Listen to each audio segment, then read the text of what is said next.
की है सर जी, मैं उन्हें पार्टी करनी सी। ਹੁਣ ਤਾਂ ਸਾਰੀ ਪਾਰਟੀ ਸਾਰੀ ਆਫਟਰ ਪਾਰਟੀ ਬੰਦ ਹੋ ਗਈ ਓ ਯਾਰ ਮੈਂ ਤੈਨੂੰ ਆਫਟਰ ਪਾਰਟੀ ਤੇ ਆਫਟਰ ਪਾਰਟੀ ਲੈ ਜਾ। ਇਸ ਟਾਈਮ ਹਾਂਜੀ ਉਹ ਕਿਤੇ ਤੁਸੀਂ ਚੱਲੋ ਮੈਂ ਦਿਖਾਉਂਦਾ ਤੁਹਾਨੂੰ।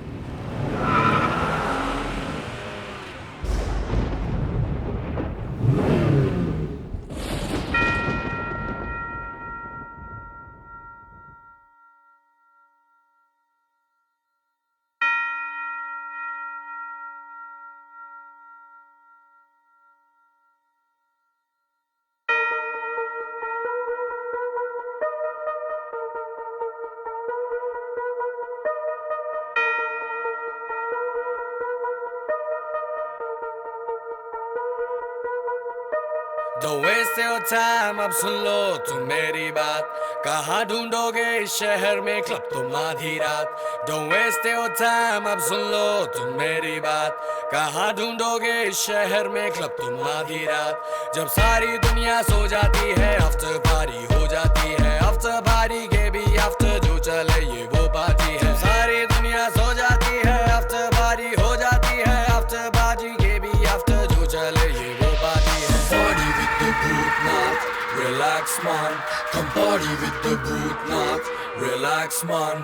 Come party with the Bhutnath, relax man. Now party with the Bhutnath, relax man. जब सारी दुनिया सो जाती है आफ्टर पार्टी हो जाती है। आफ्टर पार्टी के भी आफ्टर जो चले ये वो पार्टी है। सारी दुनिया सो जाती है आफ्टर पार्टी हो जाती है। आफ्टर पार्टी के भी आफ्टर जो चले ये वो पार्टी है। पित्तू पित्तू चील पतंदर आफ्टर पार्टी घर के अंदर घर है देखो भूत वाला। टूटी खिड़की मकड़ी का जाला है टुनाइट मुझको बस जागना है। कट लो घर को डरपोको जिसको भागना है। इतने सालों से हम सब रात को ही तो सोते हैं। अब आज जाग लेते हैं अब भूत थोड़ी होते हैं। पब्लिक बुलाओ जिसको नाचना है नचाओ। मेरे साथ शर्त लगाओ ये करके दिखाओ। ये फिर ये अब ये करके दिखाओ। ये करके दिखाओ चलो ये करके दिखाओ। Don't waste your time, अब सुन लो तुम मेरी बात। कहाँ ढूंढोगे इस शहर में क्लब तुम आधी रात। जब सारी दुनिया सो जाती है आफ्टर पार्टी हो जाती है। आफ्टर पार्टी के भी आफ्टर जो चले ये वो पार्टी है। सारी दुनिया सो जाती है आफ्टर पार्टी हो जाती है। आफ्टर पार्टी के भी आफ्टर जो चले ये वो पार्टी है। Party with the Bhutnath, relax man. Come party with the Bhutnath, relax man. Come party with the Bhutnath, relax man. Now party with the Bhutnath, relax man.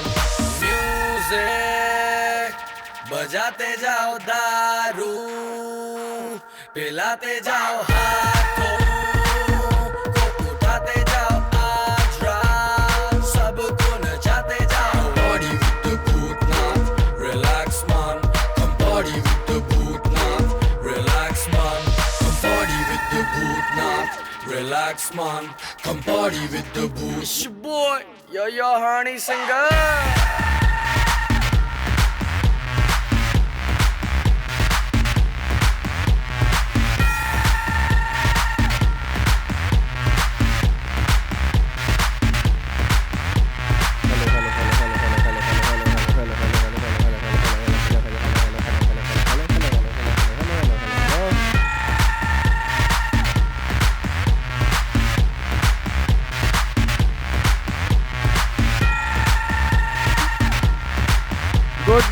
Good morning भाई। Good morning जी की हाल चाल जी? वधिया हो सारे? तंदुरुस्त हो? Family वधिया एकदम मस्त? बच्चा कह रहा है बहुत वधिया सर। तुसी सुनाओ की हाल चाल? आपा एकदम वधिया जी। Good morning Manish, good morning Vatsal, good morning Lakshmi, good morning Harsh, good morning Riddhi, good morning Anshita, good morning Mithu, good morning Manish, good morning Geetika, good morning Lakshmi, good morning good morning. बच्चा कह रहा है सर परसों क्या आने वाला? आपने इतनी हाइप क्रिएट कर दी जैसे पता नहीं, समझ नहीं आ रहा परसों क्या आने वाला। परसों बहुत बढ़िया कुछ होने वाला है। परसों एक माहौल बनने वाला है।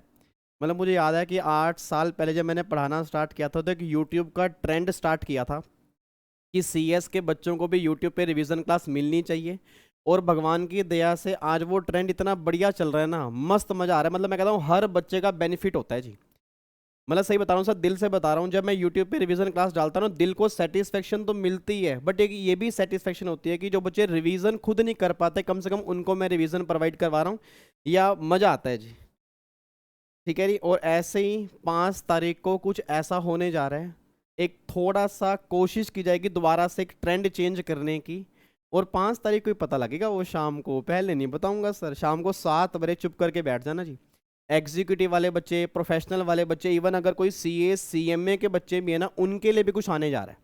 मतलब CA CMA वाले बच्चों के लिए भी कुछ चीज़ें आएंगी। बाकी CS की फैमिली के लिए एक नया ट्रेंड स्टार्ट करेंगे 5 तारीख को शाम को 7 बजे।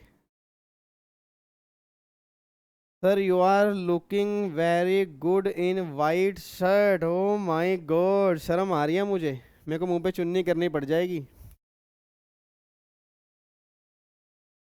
चलो जी सर, कुछ ऐसा होने वाला है जिसके बारे में और आप सोच भी नहीं सकते। बिल्कुल जी बिल्कुल, सोच भी नहीं सकते।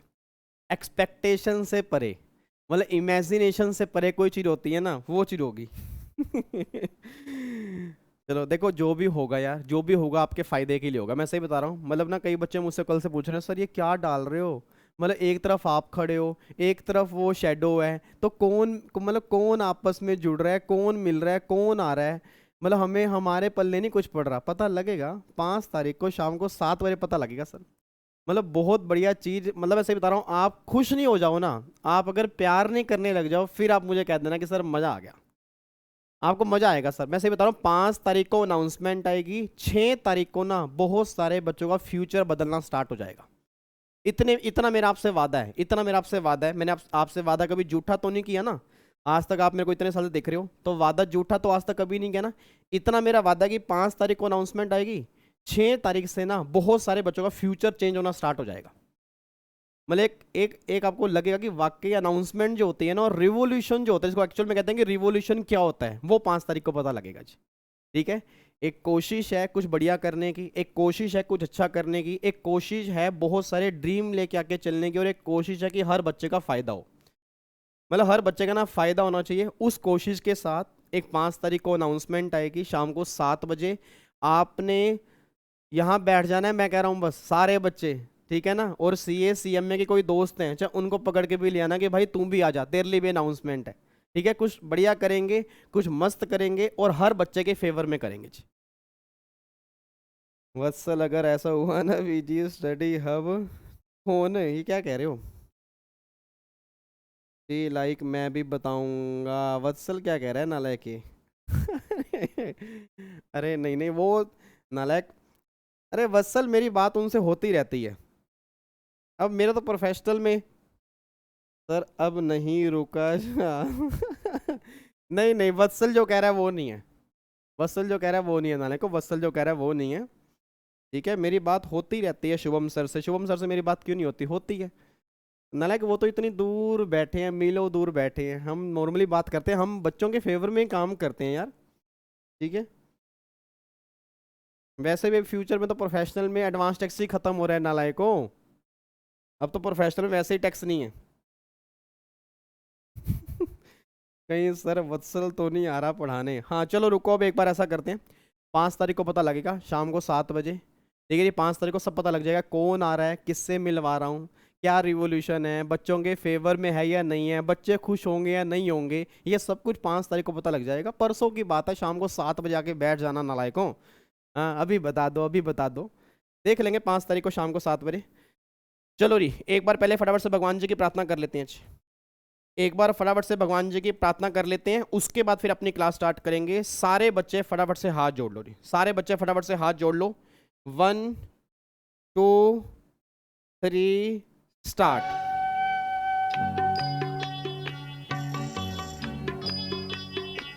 इतनी शक्ति हमें देना दाता, मन का विश्वास कमजोर होना।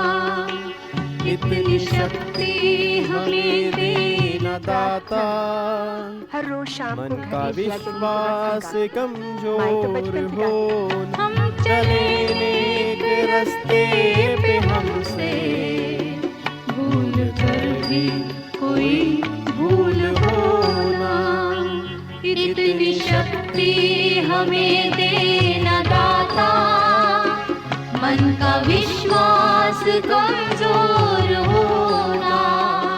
हम चले नेक रास्ते पे, हमसे भूल कर भी कोई भूल होना। इतनी शक्ति हमें देना दाता, मन का विश्वास कमजोर होना।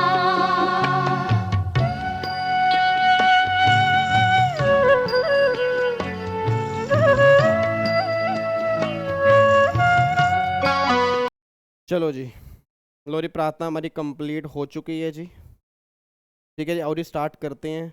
दिल जीत लिया सर, किस बात पे दिल जीत लिया?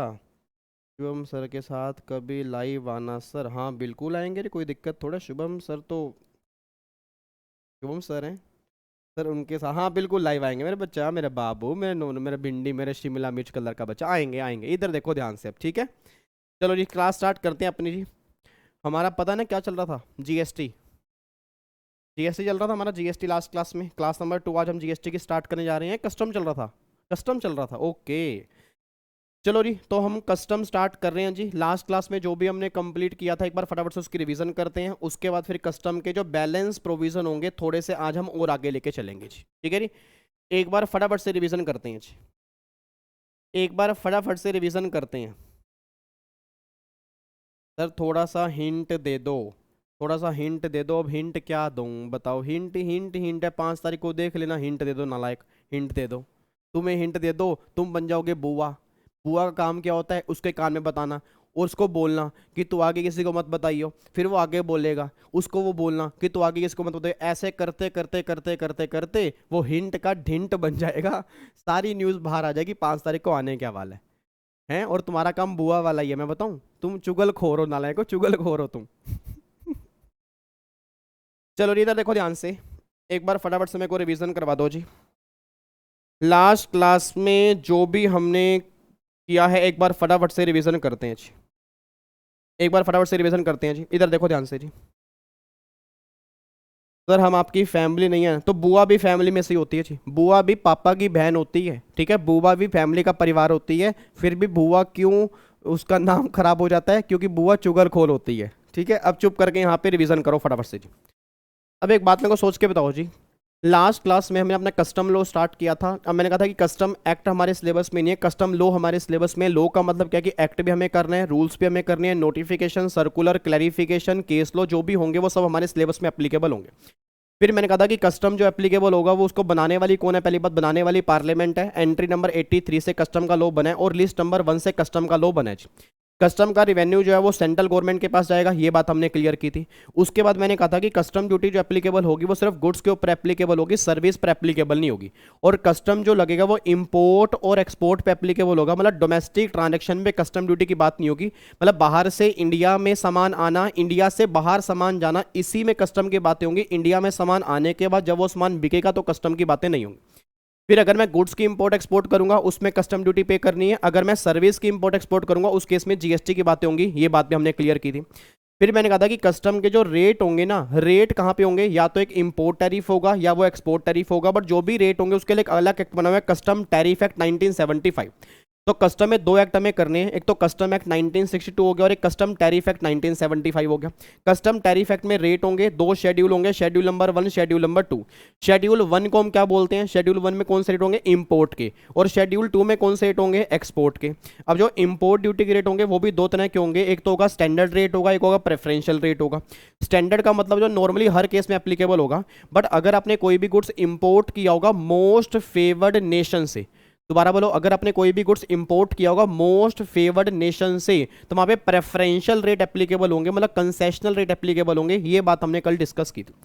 फिर मैंने कहा था कि एक्सपोर्ट में ना वैसे तो टैक्स नहीं है, बट कुछ आइटम्स हैं, अप्रोक्सीमेट 50 से 60 आइटम है। अप्रोक्सीमेट आपकी 50 से 60 आइटम है जहां पे एक्सपोर्ट ड्यूटी एप्लीकेबल होती है। उनको छोड़ के किसी भी केस में एक्सपोर्ट ड्यूटी एप्लीकेबल नहीं होती। और जहां जहां पर भी एक्सपोर्ट ड्यूटी होगी उसके रेट जो होंगे वो शेड्यूल 2 में एप्लीकेबल होंगे। ये बात हमने कल की क्लास में डिस्कस कर ली थी।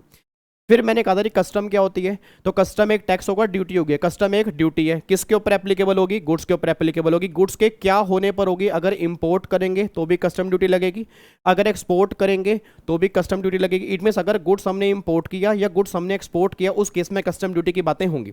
फिर किस रेट से एप्लीकेबल होगी, जो रेट कस्टम टैरिफ एक्ट 1975 में होंगे उस रेट से कस्टम ड्यूटी लगेगी। ये सारी बातें हमने इस पॉइंट के अंदर की थी। फिर पहला पॉइंट ये निकल के आ रहा है कि सर ड्यूटी का मतलब क्या है, तो गवर्नमेंट ने कहा ड्यूटी जो होती है वो एक फीस होती है जो गवर्नमेंट आपसे चार्ज करती है, जो मैन्युफैक्चरिंग और इंपोर्ट एक्सपोर्ट के एप्लीकेबल होती है। ये पॉइंट हमने क्लियर किया। अगला फिर इंडिया का मतलब क्या है, तो कस्टम में इंडिया का मतलब क्या है, एक तो आपकी बेस लाइन हो गई। बेस लाइन में फटाफट बोलो जी, सारे बच्चे लाइव चैट भर के चले जी। हेलो अंकल, सारे बच्चे लाइव चैट यहाँ पे भर के चलें, मेरे को लगना चाहिए कि आप मुझे पार्टिसिपेट करा रहे हो। फटाफट से बोलो इंडिया का मतलब क्या निकल कर है कि इंडिया का मतलब एक तो बेस लाइन होगी। बेस लाइन में क्या हो गया, 28 स्टेट हमारी कवर होंगी, 8 यूटी हमारी कवर होंगी, और वो 8 यूटी ही रहेंगी, उसको हम डीम्ड स्टेट नहीं मानेंगे जो हमने जीएसटी में किया था। तो बेस लाइन में 28 स्टेट आ गई, 8 यूटी आ गई। फिर गवर्नमेंट ने करी बेस लाइन से 12 नॉटिकल माइल्स तक का पानी, ये भी आपका इंडिया में कवर होगा, उसको हम क्या बोलते हैं, टेरिटोरियल वाटर ऑफ इंडिया। फिर बेस लाइन से 200 नॉटिकल माइल्स तक का पानी, उसको भी इंडिया मानेंगे, बट वो मानेंगे only for the oil purpose और नेचुरल गैस पर्पस, उसको हम क्या बोलते हैं, EEZ। फिर मैंने एक पॉइंट और भी कहा था कि 200 नॉटिकल माइल्स वाले पानी को एक नया नाम भी देंगे, that is Indian custom water. अब बच्चा ये बात कहता है सर, मैंने कहा हाँ सर, इंडियन कस्टम वाटर क्या होता है। इंडियन कस्टम वाटर जो होता है एक ऐसा वाटर जहां पे गवर्नमेंट को पावर होती है, जहां पे गवर्नमेंट जाके क्या बोल सकती है, अरे अरे क्या करने लग रहे भाई, अरे भाई सामान चेक करा दे भाई, अरे वेसल रोक वेसल, अरे यहीं सर्च करेंगे, यहीं सीज करेंगे, यहीं इंस्पेक्ट करेंगे। मतलब गवर्नमेंट के पास पूरी पावर होती है वहां जाके सारी चेकिंग करने की।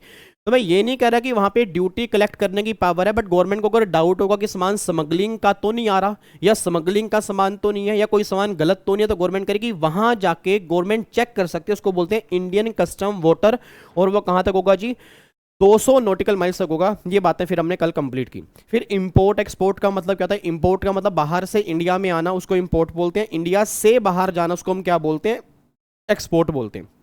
अब एक बात मेरे को सोच के बताओ सर, कस्टम ड्यूटी जो लगती है वो किस पे लगती है, मतलब इंपोर्ट वाले केस में इंपोर्टेड गुड्स पे लगती है, एक्सपोर्ट वाले केस में एक्सपोर्ट ऑफ गुड्स पे लगती है। अब यहाँ पे कल हमने काफ़ी डिटेल में कॉन्सेप्ट किया था कि इंपोर्टेड और एक्सपोर्ट का मतलब क्या है। अब इंपोर्टेड का मतलब क्या होता है कि अगर कोई सामान 12 नॉटिकल माइल्स के अंदर आ जाएगा, उसको हम क्या बोलेंगे, इंपोर्टेड, उस पर कस्टम ड्यूटी की बात होती है। मतलब अगर कोई सामान 12 नॉटिकल माइल से बाहर है तो वो इंपोर्ट ऑफ गुड्स है, अगर वो 12 नॉटिकल माइल्स के अंदर आ गया तो वो इंपोर्टेड में कवर हो गया, और जो गुड्स इंपोर्टेड होंगे उस पर कस्टम ड्यूटी की बातें होंगी, बस ये बात ध्यान दो।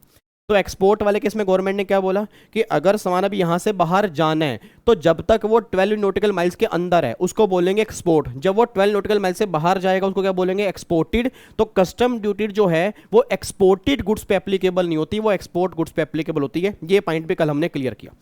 फिर आपके रेट कस्टम टैरिफ एक्ट में होंगे, वो मैंने आपको बता ही दिया था। तो स्लाइड नंबर 1 हमारी कंप्लीट हो गई। फिर स्लाइड नंबर 1 कंप्लीट होने के बाद अगला पॉइंट क्या निकल के आ रहा है, आपके 2 सोर्स हैं कस्टम लॉ के अंदर। एक तो मैंने कहा था एक्ट हो गया, एक मैंने कहा रूल हो गया। एक्ट आपके 2 तरह के कस्टम में है, टैरिफ एक्ट, एक तो हो गया टैरिफ एक्ट 1975 और एक कस्टम एक्ट हो गया 1962।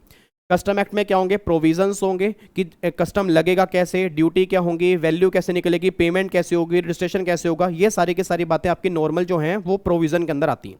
टैरिफ एक्ट में क्या होंगे, रेट होंगे। रेट आपके शेड्यूल 1 हो गया, शेड्यूल 2 हो गया। शेड्यूल 1 में इंपोर्ट टैरिफ, शेड्यूल 2 को एक्सपोर्ट टैरिफ कहते हैं। इसमें आपके स्टैंडर्ड रेट होंगे, प्रेफरेंशियल रेट होंगे। स्टैंडर्ड रेट नॉर्मल केस में होंगे, प्रेफरेंशियल रेट अगर मोस्ट फेवर्ड नेशन से परचेज करोगे उसमें क्या लगेंगे, प्रेफरेंशियल रेट लगेंगे। देखो मैंने लिखा भी एक्सपोर्ट वाले केस में 50-60 आइटम होंगी जहां पे एक्सपोर्ट ड्यूटी लगेगी, उसको छोड़ के किसी भी आइटम पे एक्सपोर्ट ड्यूटी एप्लीकेबल नहीं होगी। अच्छा अब सुनना थोड़ा सा ध्यान से, मैं कहना क्या चाहता हूँ। मेरे ख्याल से कल मेरे पास ना एक बच्चे का मैसेज आया था, शायद क्या हर्षित नाम था या हर्षिल नहीं, हर्षित नाम था मेरे ख्याल से। और वो पता नहीं लाइव क्लास का बच्चा है, गूगल ड्राइव क्लास का बच्चा है। तो वो बच्चा ये बात कहता है कि सर मैं ना जैसे प्रैक्टिकल लाइफ में भी ट्रेनिंग भी साथ में कर रहा हूँ, तो जैसे आपने कस्टम की ना, मैंने कल लाइव क्लास अटेंड की तो आपने कहा था कि 2 रेट होते हैं, कि कस्टम टैरिफ एक्ट होता है उसमें 2 रेट होंगे, इंपोर्ट के अलग होंगे, एक्सपोर्ट के अलग होंगे। इंपोर्ट के शेड्यूल 1 में होंगे, एक्सपोर्ट के शेड्यूल 2 में होंगे। फिर आपने कहा स्टैंडर्ड रेट भी होंगे, प्रेफरेंशियल रेट भी होंगे।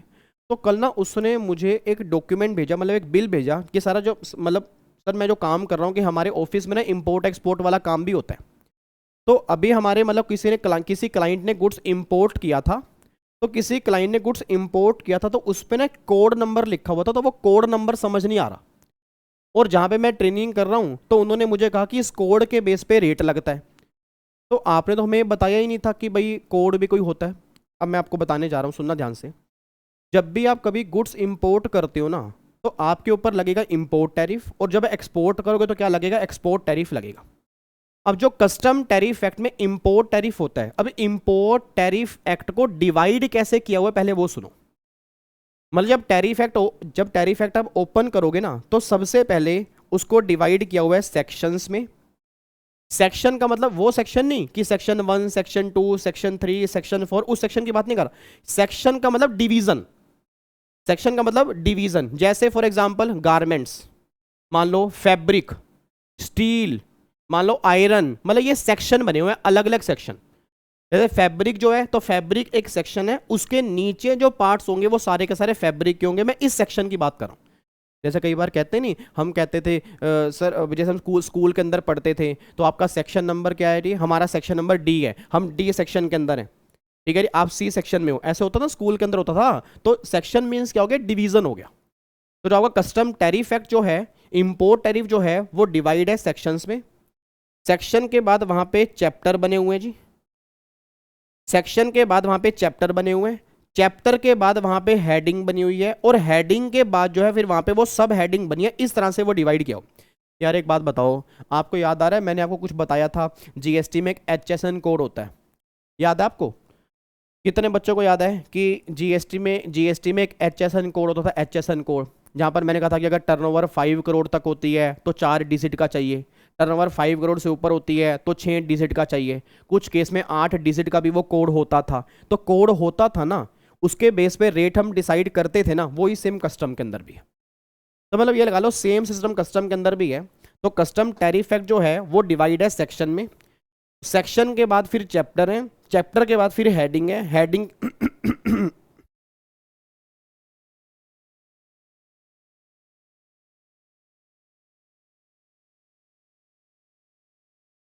ठीक है जी, मतलब पहले सेक्शन है, फिर आपका चैप्टर है, फिर आपकी हेडिंग है, फिर आपकी सब हेडिंग है। तो इस तरह से वो डिवाइड किया हुआ है। अब बच्चा ये बात कहता है सर, जैसे आपने वहां पे कहा था कि HSN कोड होता है, तो अगर टर्नओवर 5 करोड़ तक होती है तो 4 डिजिट का होता है, उसके बाद फिर वो 6 डिजिट का होता है, उसके बाद उसके बाद जो फिर होता है फिर वो 8 डिजिट तक का भी होता है। तो यहाँ पे जो हमारा कोड होता है वो कितने डिजिट का होता है, ये कोड जो होता है 8 डिजिट का होता है। एक बच्चा यहाँ पे कौन है, बच्चा नालायक, नालायक कौन है, इति, इतनी नहीं करनी, इतनी जल्दी नहीं करनी ना मेरे बच्चे, इतनी जल्दी नहीं करनी। जो आप कह रहे हो 10 डिजिट का होता है वो होता है इंपोर्ट एक्सपोर्ट कोड होता है, वो तो just like a registration number. जैसे जीएसटी में रजिस्ट्रेशन नंबर 15 डिजिट का होता है, ऐसे इंपोर्ट एक्सपोर्ट वाले केस में 10 डिजिट का होता है। तो HSN कोड जीएसटी में अलग होता है, रजिस्ट्रेशन कोड अलग होता है, ई-वे बिल कोड अलग होता है, ऐसे ही यहां पे अलग अलग होता है। मतलब यहां पे क्या है, यहां पे इंपोर्ट एक्सपोर्ट कोड अलग है और गुड्स का कोड अलग है। यहां पे गुड्स का कोड अलग है, और नॉर्मली इसको भी ना हम HSN कोड ही बोलते हैं। तो एक तरह का ये भी HSN कोड होता है। अब देखो मैंने यहाँ पे क्या लिखा है कि जो भी आपके प्रोडक्ट का कोड होगा वो 8 डिजिट का होगा, 8 डिजिट का। अब 8 डिजिट मतलब कोई भी कोड आप लेके चल सकते हो। जैसे मान लो मैंने यहाँ पे 1 2 4 6 8, अब जो पहले 2 डिजिट होते हैं वो बताते हैं चैप्टर नंबर, पहले 4 डिजिट जो होते हैं वो बताते हैं इसकी हेडिंग, पहले 6 डिजिट जो होते हैं वो बताते हैं इसकी सब हेडिंग, और 8 डिजिट जो होते हैं ना वो बताते हैं टैरिफ आइटम। बस ये बात ध्यान देना। तो कई बार एग्जाम में क्वेश्चन यहाँ से भी बन चुका है, कई बार एग्जाम में 1 या 2 नंबर के अंदर क्वेश्चन यहाँ से भी बन चुका है जी, ठीक है जी। तो क्वेश्चन वो किस तरह से बनेगा, वो नॉर्मली बनेगा टैरिफ एक्ट कैसे डिवाइड किया हुआ है। तो टैरिफ एक्ट डिवाइड किया पहले सेक्शन में, फिर चैप्टर में, फिर हेडिंग में, फिर सब हेडिंग में। और कोड जो होते हैं वो 8 डिजिट के होते हैं। पहले 2 कोड किसके होते हैं, पहले 2 कोड, कोशिश करो पहले बताने की, पहले 2 कोड किसके होते हैं, चैप्टर, फिर पहले 4 कोड किसके होते हैं, हेडिंग, फिर पहले 6 कोड किसके होते हैं, सब हेडिंग, और 8 कोड किसके होते हैं, टैरिफ आइटम के। तो ये हमारा कॉन्सेप्ट यहाँ पे निकल के आ रहा है। तो जो कल मैंने आपको नोट्स भेजे थे ना, ये पॉइंट उसमें नहीं लिखा होगा, ठीक है, लिखना है लिख लेना, नहीं तो मैं लेटेस्ट वाले नोट्स भी अपलोड कर दूंगा। मतलब ये वाले नोट्स जो है ना, ये पुराने डिलीट करके ये वाले मैं अपलोड कर दूंगा, फिर आप यहाँ से देख लेना जैसे आपका मन करता है, ठीक है जी। तो ये पॉइंट आपका निकल के आ रहा है। मुझे एक बार बताओ जी दोबारा से, बिना देखे बताओ अब अगर मैं कस्टम टैरिफ एक्ट ओपन करता हूँ, एक क्लाइंट आपके पास आ गया जी, एक क्लाइंट आपके पास आ गया, उसने कहा कस्टम टैरिफ एक्ट में रेट बताओ। जब मैं कस्टम एक्ट ओपन करूंगा तो कस्टम एक्ट कैसे डिवाइड किया होगा, पहले क्या निकल के आएंगे, सेक्शन, पहले सेक्शन में डिवाइड होगा, फिर क्या होगा, चैप्टर, ठीक है जी, उसके बाद फिर क्या होगा जी, हेडिंग, उसके बाद क्या होगी, सब हेडिंग, इस तरह से वो डिवाइड किया हुआ है। अब अगर मैं कोड की बात करूंगा तो पहले 2 कोड किसके होंगे, चैप्टर के, पहले 4 कोड किसके होंगे, हेडिंग के, पहले 6 कोड किसके होंगे, सब हेडिंग के, और टोटल 8 कोड किसके होंगे, टैरिफ आइटम के होंगे। इस तरह से ये डिवाइड किया हुआ है, बस ये बात ध्यान देना चाहिए, ठीक है। ये पॉइंट क्लियर है, पक्का पक्का, आगे बढ़ सकते हैं। चलो जी अब थोड़ा सा आगे बढ़ते हैं। उसके बाद अब यहाँ पे देखना जी, अगला निकल के आ रहा है टाइप्स ऑफ कस्टम ड्यूटी। अब ड्यूटी 2 तरह की होगी, इंपोर्ट और एक्सपोर्ट ड्यूटी। एक्सपोर्ट ड्यूटी मैंने पहले भी कहा था स्पेसिफाइड गुड्स पे लगती है, 50-60 आइटम पे एक्सपोर्ट ड्यूटी और किसी भी आइटम पे एक्सपोर्ट ड्यूटी नहीं है। अब इंपोर्ट ड्यूटी में मैंने कल बताया था आपको कि बेसिक कस्टम ड्यूटी भी है, आपका IGST भी एप्लीकेबल है, प्रोडक्टिव ड्यूटी भी है, एंटी डंपिंग ड्यूटी भी है, अदर कस्टम ड्यूटी भी है और कंपनसेशन सेस भी है। ये सारी ड्यूटी जो है ना, ये इंपोर्ट वाले केस में एप्लीकेबल होती है, बस ये बात ध्यान दो। मतलब अगर आप चाइना से इंपोर्ट करोगे तो अलग ड्यूटी लगेगी, अगर जापान से करोगे अलग लगेगी। तो इंपोर्ट करने पर ज़्यादा ड्यूटी है, एक्सपोर्ट करने पर कोई भी ड्यूटी नहीं है। रीज़न क्योंकि वहाँ बाहर से पैसा इंडिया में आता है और यहाँ पैसा बाहर जाता है। तो इंपोर्ट वाले केस में टैक्स ज़्यादा होंगे, एक्सपोर्ट वाले केस में टैक्स कम होंगे। ये पॉइंट हमने क्लियर किया। फिर अगला पॉइंट यहाँ पे था, ऑब्जेक्टिव क्या है कस्टम लॉ के। तो ऑब्वियस बात है, रेवेन्यू कलेक्ट करना, डोमेस्टिक इंडस्ट्री को प्रोटेक्ट करना, उसके बाद इंपोर्ट एक्सपोर्ट को रेगुलेट करना, स्मगलिंग को कम करना। ये नॉर्मली आपके सारे ऑब्जेक्टिव निकल के आ रहे हैं। That is point number 4। ये भी हमने कल कंप्लीट कर लिया था। अब जो आज हमें स्टार्ट करना है ना, आज हमें स्टार्ट करना है कॉन्सेप्ट नंबर 5 से। आज हमें कॉन्सेप्ट नंबर 5, कॉन्सेप्ट नंबर 6 आज हम करेंगे। कॉन्सेप्ट नंबर 6 के बाद फिर हम करेंगे कॉन्सेप्ट नंबर 7 भी कोशिश करेंगे आज हम कंप्लीट करें। मतलब 7, 8, 9 इतने कॉन्सेप्ट आज हम कंप्लीट करेंगे। आओ जी अब स्टार्ट करने जा रहे हैं आज की क्लास। एक बात मेरे को सोच के बताना सर, अब एक बार सारे बच्चे सीधे होके बैठ जाओ। मेरा पूरी क्लास से क्वेश्चन है, ये आपके ना, ये इंडिया का मैप है। आपको मैंने कल भी दिखाया था जी, ठीक है जी, आपको मैंने कल भी दिखाया था। सोच के बताना, अगर मुझे इंडिया से सामान बाहर भेजना है या बाहर से सामान इंडिया में लेके आना है तो कौन कौन से रास्ते हैं, मतलब कौन कौन से मोड हैं, कौन कौन से रूट हैं जिससे हम बाहर से इंडिया में सामान ला सकते हैं और इंडिया से बाहर भेज सकते हैं। बताना कौन कौन से रूट हैं, रूट कौन कौन से हैं। मतलब अगर बाहर से सामान इंडिया में लेके आना है, एक तो सर हमारे हिसाब से एक होगा वाटर रूट, बहुत बढ़िया, वेरी गुड जी। और दूसरा कौन सा रूट होगा, दूसरा रूट होगा एयर हो गया, दूसरा रूट हो गया एयर। और तीसरा रूट जो हो गया वो क्या निकल के आ गया, लैंड रूट निकल के आ गया। भाई या तो सामान वाटर रूट से आएगा जाएगा, या सामान एयर रूट से आएगा जाएगा, और या जो होगा वो लैंड रूट से आएगा जाएगा। ये 3 रास्ते ही तो हो गए ना। अरे को बताएगा सबसे ज़्यादा सामान किसके थ्रू आता और किसके थ्रू जाता है, क्यों बताएगा। मतलब आर इंडिया में मेजर इंपोर्ट एक्सपोर्ट जो है इन तीनों में से किस रूट से होता है, बताओ एक बार जी। आज मेजर इंपोर्ट एक्सपोर्ट जो है वो इन तीनों में से किस रूट से होता है। मतलब हम सबसे ज्यादा रूट कौन सा यूज करते हैं, वाटर रूट यूज करते हैं, एयर रूट यूज करते हैं, या लैंड रूट यूज करते हैं। बहुत बढ़िया, very good, I am very proud of you. सबसे ज्यादा इंपोर्ट एक्सपोर्ट जो है ना हम इस रूट से करते हैं, इस रूट से हम बहुत कम करते हैं, इस रूट से भी बहुत कम करते हैं। मेजर इंपोर्ट एक्सपोर्ट जो है वो समुद्रों के जरिए होता है जी। अब एक बात मेरे को सोच के बताओ जी, आपके एग्जाम का क्वेश्चन सुन लो जी। आपके एग्जाम में क्वेश्चन आ गया कि हुआ क्या, बाहर से एक वेसल आ रहा था। जैसे मान लो ये इंडिया का मैप है, तो इंडिया का मैप है, अब देखो समुद्र के किनारे यहाँ पे ये राजस्थान भी है, ठीक है। ये देखो यहाँ पे ये सारा पानी होगा ना, ये सारा, मतलब यहाँ पे ये सारा का सारा आपका पानी होगा जी, ये सारा पानी है, ठीक है, ये सारा पानी है, ठीक है। अब आपके एग्जाम में क्वेश्चन आ गया कि यहाँ से ना बाहर से एक वेसल आ रहा था जी, बाहर से एक वेसल आ रहा था इंडिया में।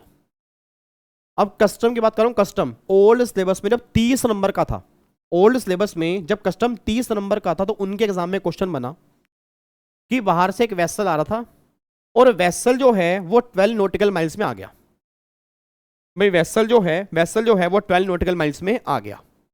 जब वेसल 12 नॉटिकल माइल्स में आ गया, अब मेरा क्वेश्चन क्या निकल के आ रहा है कि अब ये वेसल जो है ये मतलब कहाँ रुकेगा, क्योंकि मान लो ये पंजाब, ये वाला पोर्ट भी है, ये पोर्ट भी है, ये वाला पोर्ट भी है, ये वाला पोर्ट भी है, ये वाला पोर्ट भी है, ये वाला पोर्ट भी है, ये वाला पोर्ट भी है, ये वाला पोर्ट भी है। तो मेरा पूरी क्लास से क्वेश्चन है कि बाहर से अगर हमारा कोई भी सामान आ रहा है तो क्या वो किसी भी पोर्ट पे ऐसे ही रुक जाता होगा? क्या वो किसी भी पोर्ट पे ऐसे ही रुक जाता होगा या वो उस पोर्ट पे रुकेगा जो गवर्नमेंट ने अप्रूव किया है? मेरे को बताओ एक बार जी, जल्दी बोलो यार प्लीज, मजाक नहीं यार। अरे छोड़ो पाकिस्तान यार, पाकिस्तान खत्म हो गया। पहले मुझे फटाफट से बताओ यार, मेरा पूरी क्लास का क्वेश्चन है, मेरा पूरी क्लास का क्वेश्चन है, मतलब क्या वो किसी भी पोर्ट पे ऐसे ही रुक जाएगा या गवर्नमेंट से अप्रूव होगा? ऑब्वियस पता है गवर्नमेंट से अप्रूव होगा जी। अब जो गवर्नमेंट से अप्रूव होगा ना उसको हम पता क्या बोलते हैं? उसको हम बोलते हैं कस्टम पोर्ट। क्या बोलते हैं? कस्टम पोर्ट बोलते हैं। क्या बोलते हैं? कस्टम एयरपोर्ट बोलते हैं। और लैंड वाले केस में कस्टम लैंड स्टेशन बोलते हैं।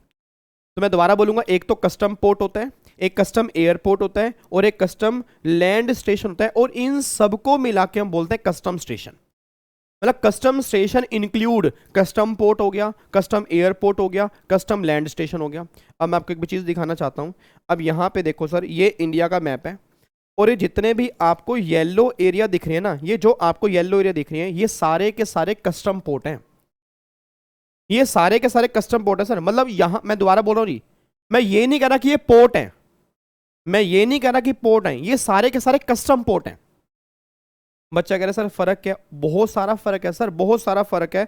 अब अगर मैं सिंपल सी बात करूं, मान लो फॉर एग्जांपल इन्होंने बोला यहाँ पे गोवा का पोर्ट है, ठीक है जी, ये पणजी, ये पन्ना जी पोर्ट है, पणजी 2 तारीख को पणजी गए थे, 3 तारीख को वापिस आए थे, 2 तारीख को पणजी सत्संग सुनने के लिए गए थे, 3 तारीख को पणजी से वापिस आए थे। याद आ रहा है कुछ आपको वो दृश्यम मूवी वाला, अजय देवगन? याद है ना? याद है ना? 2 तारीख को पणजी गए थे सत्संग के लिए और 3 तारीख को वापस आए थे। तो ये जितने भी देखो, ये आपका ये वाला port Jawaharlal Nehru port trust हो गया जी, ठीक है जी। उसके बाद ये सूरत हो गया, ठीक है। मतलब ये जितने भी आपको यहाँ पे दिख रहे हैं ये सारे के सारे जो हैं ये सारे कस्टम पोर्ट हैं। अब मेरा पूरी क्लास का क्वेश्चन है, क्या इनके अलावा इंडिया में कोई पोर्ट ही नहीं है? पोर्ट तो बहुत सारे हैं, पोर्ट तो बहुत सारे हैं सर। पोर्ट का मतलब क्या है भाई? सिंपल सी बात है, यहाँ पानी है तो अगर यहाँ पे सामान खड़ा हो गया, पोर्ट तो है बट ये पोर्ट कस्टम से प्रूव नहीं है, तो वो सामान वहीं उतरेगा जिसको हम कस्टम पोर्ट बोलेंगे।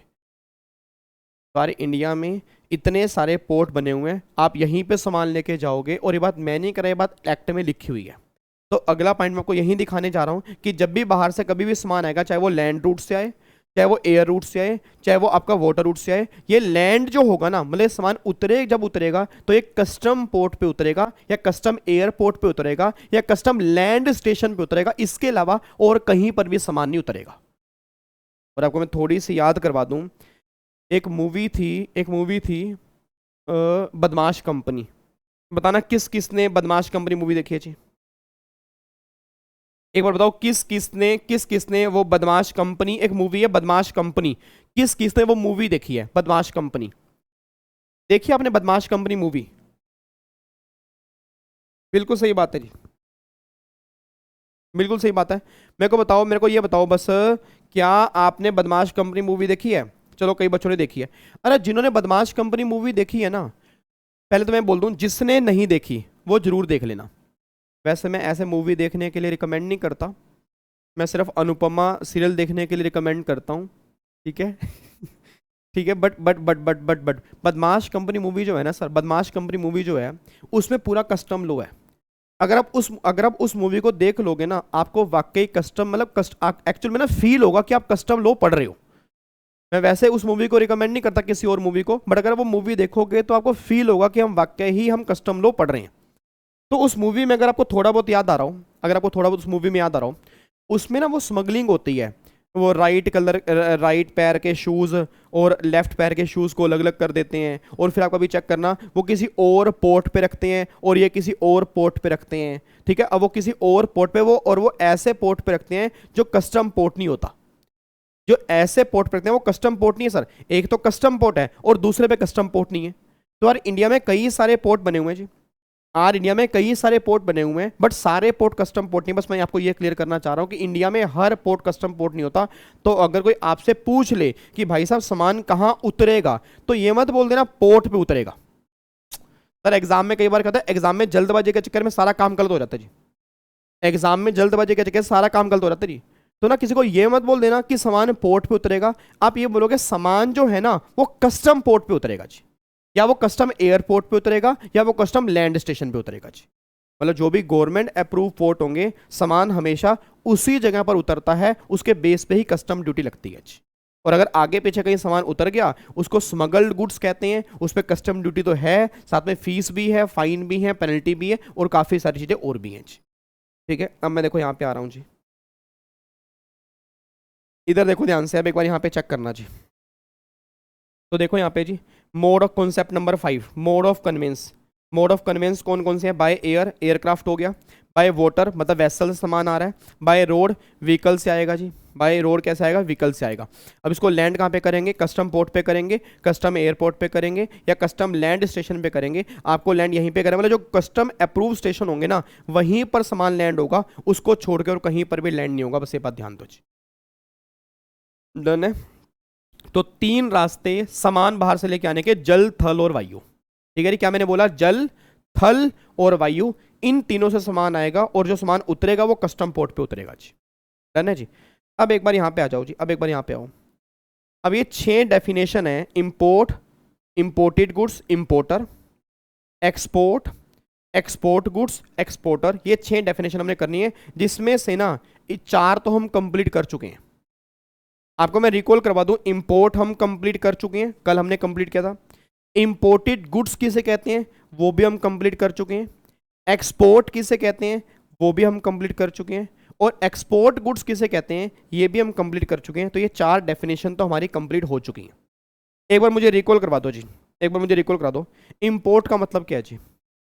इंपोर्ट मीन्स क्या, कि बाहर का सामान इंडिया में आना, वो इंपोर्ट है, या बाहर से इंडिया में आना, तो क्या बोलते हैं? बाहर से इंडिया में आना। तो एक बार चेक करो, bringing into India from outside India, उसको हम क्या बोलेंगे? इंपोर्ट। दोबारा बोलो जी, ब्रिंगिंग इनटू, एक बार दोबारा बोलो, bringing into India from outside India, उसको हम क्या बोलेंगे? इंपोर्ट वाली डेफिनेशन में कवर करेंगे। अच्छा, आप में से कोई बताता है इंपोर्ट हमारा कमेंस कब हो जाएगा?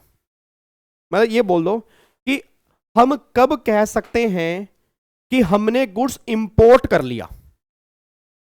बस ये बोल दो कि हम ये कब कह सकते हैं कि हमने गुड्स को इंपोर्ट कर लिया, बताना मुझे, कब कह सकते हैं जी?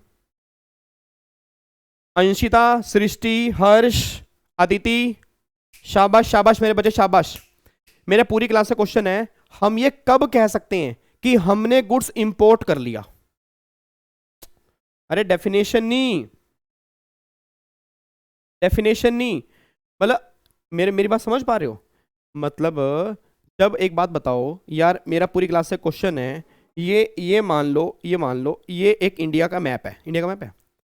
अब ये बाहर वाली कंट्री है, ये बाहर वाली कंट्री है, तो यहां से सामान जब इनके वेसल में लोड हो गया, तो क्या मैं कह दूं मैंने गुड्स इंपोर्ट कर लिया? यार बच्चों वाली बातें मत करो। जब मैंने यहां पे वेसल में इंपोर्ट कर दिया, तो मतलब यहां पे वेसल में लोड कर दिया, तो क्या इंपोर्ट हो गया? फिर ये पानी में सामान है, पानी में सामान, क्या इंपोर्ट हो गया? नहीं, ये अभी 200 के अंदर घूम रहा है, क्या इंपोर्ट हो गया? बट जब ये 12 नॉटिकल माइल्स के अंदर आएगा, क्या अब ये इंपोर्ट हो गया? नहीं हो गया? यस हो गया ना, यस हो गया ना सर। तो आपसे अगर कोई पूछ ले इंपोर्ट कमेंस कब होता है, बता सकते हो? इंपोर्ट कमेंस कब होता है? कमेंस कब होता है? सोच के बोलना। अगर बाहर से वेसल में लोड हुआ, तो इस यहां भी इंपोर्ट कमेंस नहीं हुआ, 200 के अंदर घूम रहा है, कमेंस नहीं हुआ। बट क्या 12 नॉटिकल माइल्स में एंट्री लेते ही क्या वो इंपोर्ट कमेंस हो गया? नहीं हो गया जी। बस ये बोल दो, क्या 12 नॉटिकल माइल्स में एंट्री लेते ही क्या इंपोर्ट कमेंस हो गया? नहीं हो गया? यस या नो? यस। अच्छा, फिर कंप्लीट कब होगा? हम कब कह देंगे इंपोर्ट कंप्लीट हो गया? हम कब कह देंगे इंपोर्ट कंप्लीट हो गया जी? बताओ कब कह देंगे इंपोर्ट कंप्लीट हो गया? बहुत बढ़िया, वेरी गुड यार, वेरी गुड, जबरदस्त। मजे आ गए जी, कमाल कर दिया आपने। हम ये कब कह देंगे कि इंपोर्ट हमारा कंप्लीट हो गया? बताओ जी, हम ये कब कह देंगे कि इंपोर्ट हमारा कंप्लीट हो गया? वेरी गुड, बहुत बढ़िया। बच्चा ये बात कह रहा है सर, जब हम होम कंजम्पशन के लिए क्लियर नहीं करवाते, आपने कल हमें बताया था कि वो कस्टोडियन के पास जाना पड़ता है, वहां पे एक डंडा लेके इंसान खड़ा होता है, उससे सामान निकलवाना पड़ता है।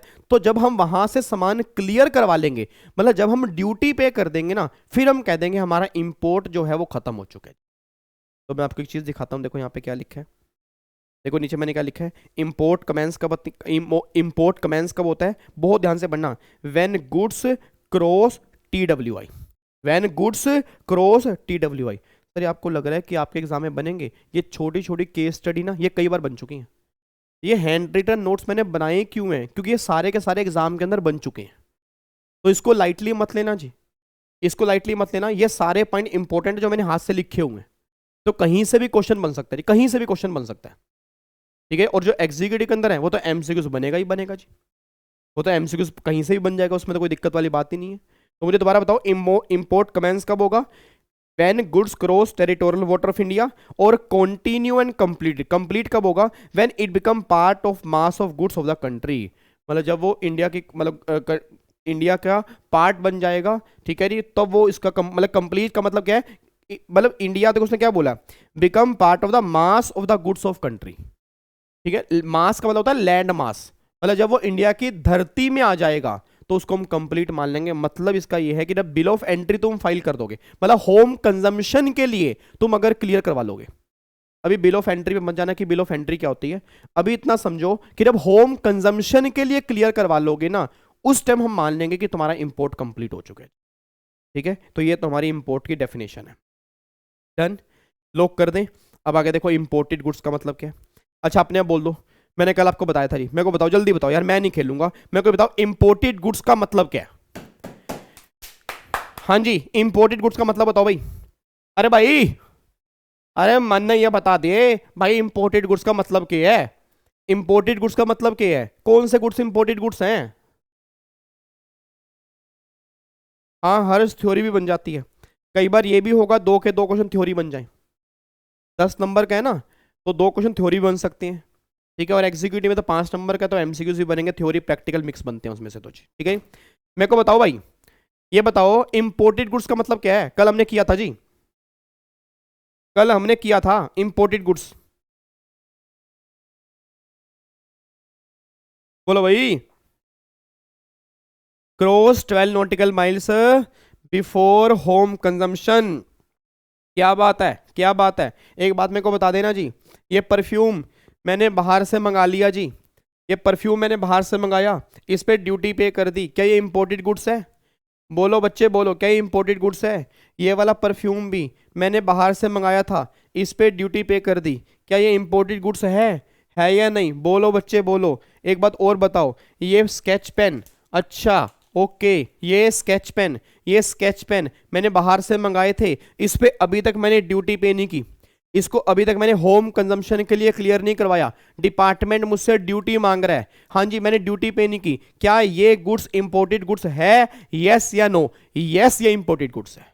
तो होम कंजम्पशन की क्लियरेंस से पहले और 12 नॉटिकल माइल्स क्रॉस करने के बीच में जो भी गुड्स होंगे वो सारे इंपोर्टेड गुड्स वाली कैटेगरी में कवर होंगे। जिस दिन आपने होम कंजम्पशन के लिए क्लियर करवा लिया, उस दिन के बाद उस गुड्स को हम इंपोर्टेड गुड्स वाली कैटेगरी में कवर नहीं करेंगे। क्या बात है यार, मजा आ रहा था आपके साथ पढ़ के ना, ऐसा फील होता है कि भाई साहब मैं किसी अच्छे बच्चे के साथ पढ़ रहा हूँ, इंटेलिजेंट बच्चों के साथ। देखो मैंने क्या लिखा हुआ है, इंपोर्टेड गुड्स मतलब जिस गुड्स पे ड्यूटी पे करनी है, जिस गुड्स पे ड्यूटी अभी पे करनी है। देखो जी, any goods brought into India from a place outside India, ठीक है जी, any goods brought into India from a place outside India but does not include goods which have been cleared for home consumption. वही बात लिखी है, मतलब ऐसे goods जो बाहर से मंगाए, इंडिया में मंगाए, बट उसमें वो गुड्स कवर नहीं होंगे जिसके लिए आपने होम कंजम्पशन की क्लियरेंस करवा ली है। मतलब जो गुड्स आपने होम कंजम्पशन के लिए क्लियर करवा लिए ना, तो वो गुड्स इंपोर्टेड गुड्स वाली कैटेगरी में कवर नहीं होंगे। तो सिंपल सी बात फिर वही है ना, 12 नॉटिकल माइल्स से क्रॉस कर दिया और होम कंजम्पशन की क्लियर करवाने तक जो भी गुड्स आ रहे हैं वो सारे के सारे इंपोर्टेड गुड्स हैं। ठीक है जी, देखो यहाँ पे जी, तो अब यहाँ पे देखो मैंने क्या लिखा है, ये आपने इंडिया में आया, ये होम कंजम्पशन है, इसके बीच में जो गुड्स है वो इंपोर्टेड गुड्स है। होम कंजम्पशन के बाद इसको हम इंपोर्टेड गुड्स में कवर नहीं करेंगे, मैंने क्रॉस मारा हुआ है जी, मैंने क्रॉस मारा हुआ है। डन है, कोई दिक्कत तो नहीं है। अच्छा अब यहाँ पे आ रहा है इंपोर्टर। अब अपने आप बोल दो यार, मैं चाहता हूँ ये आपने आप बता दो, अपने आप बता दो, मैं एग्जाम्पल दूँ, मैं एग्जाम्पल दूँ आपको, आप मुझे बताओगे इंपोर्टर कौन है। देखो कमाल की बात, देखो बताऊँ, बिना डेफिनेशन पढ़े हम डेफिनेशन बनाएंगे, बिना डेफिनेशन पढ़े हम डेफिनेशन बनाएंगे, वादा रहा, पक्का पक्का। आओ जी अब मेरे को डेफिनेशन बनाते हैं। एक बात मेरे को सोच के बताना सर, जैसे मान लो ये इंडिया की बेसलाइन है और ये सारा का सारा पानी है, ये इंडिया की बेसलाइन है, सारा का सारा पानी है। अब बाहर से ना, बाहर से मान लो ये सामान बाहर से इंपोर्ट हो रहा है। अब यहाँ पे फॉर एग्जांपल मैं रहता हूँ मान लो ये दिल्ली में जी, तो यहाँ पे दिल्ली है, दिल्ली दिल वालों की ये दिल्ली है जी, मान लो मैं यहाँ पे रहता हूँ जी, मान लो मैं यहाँ पे रहता हूँ और मैंने बाहर से ना मान लो फॉर एग्जांपल यूएस से मैंने सामान मंगाया अपना गुजरात पोर्ट पे, मैंने गुजरात पोर्ट पे सामान मंगाया, तो यहाँ पे वेसल के थ्रू ये सामान इंडिया में आ रहा है, ये वेसल के थ्रू ये सामान इंडिया में ये आ रहा है, ठीक है, ये सामान वेसल के थ्रू इंडिया में आ रहा है। इस तरह से गुजरात पोर्ट पे आ गया। अब गुजरात पोर्ट पे क्या है जी, गुजरात पोर्ट पे यहाँ पे डंडा लेके एक इंसान खड़ा था जी, जिसको हम नाम देते हैं कस्टोडियन का, ये यहाँ पे खड़ा था। अब ये जो इसके अंदर सामान था वो यहाँ पे सामान उतार दिया जी, ये सामान यहाँ पे उतार दिया। जब ये सामान उतारा, इसने कॉल किया दिल्ली में मिस्टर वीजी को, इसने कहा भाई साहब आपका सामान आ चुका है। मेरा पूरी क्लास का क्वेश्चन है, सामान मैंने ऑर्डर किया, कस्टोडियन ने मुझे कॉल किया, सामान मुझे क्लियर करवाना है, इस केस में इंपोर्टर कौन है? बताओ ना इंपोर्टर कौन है? साफ पता लग रहा है यार, कौन है इंपोर्टर? सामान भेजने वाला या सामान लेने वाला? बताओ ना इंपोर्टर कौन है? मतलब सामान भेजने वाला मिस्टर जेम्स, मान लो मिस्टर जेम्स इंपोर्टर है या मिस्टर वीजी इंपोर्टर है? वीजी इंपोर्टर है, कोई दिक्कत वाली बात नहीं है इसके अंदर। मेरे को पता था आप मेरे को आंसर दो सकते हो क्योंकि आप इंटेलिजेंट बच्चे हो जी। अब दूसरा क्वेश्चन ये आ रहा है कि जैसे ही सामान मुझे मंगाना था ना, मेरे पास कॉल आ गया मान लो भरत का मेरे पास कॉल आ गया। तो भरत ने मेरे को कॉल किया, कह रहा अयो विवेक हमें अपना 50 डीओ चाहिए, 50 डीओ चाहिए, तो क्या अभी हमें मिल जाएंगे? तो मैंने कहा जी बिल्कुल मिल जाएंगे। उसने बोला अयो आप मेरे जैसी भाषा क्यों इस्तेमाल करता? मैं कहा नहीं मैं वैसे बोल रहा हूँ, मिल जाएंगे। तो मैं कहा जी कस्टम पोर्ट पे आ चुके हैं, आप वहाँ से ले सकते हो। ओके अयो तो आप मुझे गुड्स का टाइटल ट्रांसफ़र कर देंगे? मैंने कहा जी बिल्कुल टाइटल ट्रांसफ़र कर देंगे। तो अयो आप इसको बिल ऑफ एंट्री मतलब आप क्लियर करवा लें, हम क्लियर करवा लें? मैं कहा जी आप ही क्लियर करवा लो, आप हमें पेमेंट का भुगतान कर दो, आप क्लियर करवा लो। अब सोच के बोलना जी, सोच के बोलना, मैंने मिस्टर भरत को गुड्स का टाइटल ट्रांसफर कर दिया जी, मैंने मिस्टर भरत को ना गुड्स का टाइटल ट्रांसफर कर दिया। मेरा पूरी क्लास का क्वेश्चन है, जब मैंने वहां पड़े हुए गुड्स का टाइटल ही ट्रांसफर कर दिया, मैंने कह दिया अब ये गुड्स मेरे नहीं है, अब ये गुड्स भरत के हुए, अब ये गुड्स भरत के हुए। तो भरत क्या करेगा? कस्टोडियन के पास जाएगा, कस्टोडियन को वो बिल ऑफ टाइटल ट्रांसफर का डॉक्यूमेंट दिखाएगा, उसके बेस पे फिर भरत वहां से क्लियर करेगा। अब ये गुड्स मैं क्लियर नहीं करूंगा। तो मेरा पूरी क्लास का क्वेश्चन है, अब ये गुड्स अगर भरत क्लियर करेगा, हाँ जी हेलो भैया इधर इधर इधर इधर, अब ये गुड्स अगर भरत क्लियर करेगा तो अपने बोल दो अब इस केस में इंपोर्टर कौन है? इस केस में इंपोर्टर कौन है? इस केस में इंपोर्टर कौन है? विवेक इंपोर्टर है, वीजी इंपोर्टर है या भरत इंपोर्टर है? बताओ जी, वीजी इंपोर्टर है या भरत इंपोर्टर है? कौन इंपोर्टर है जी? जल्दी बोलो कौन इंपोर्टर है, वीजी या भरत? ऑब्वियस सी बात है भरत इंपोर्टर है। इस केस में इंपोर्टर कौन बन जाएगा? भरत। तो मतलब अभी तक मैंने क्या बोला जी, इंपोर्टर कौन हो सकता है? या तो गुड्स का ओनर या उसका बेनिफिशियल ओनर।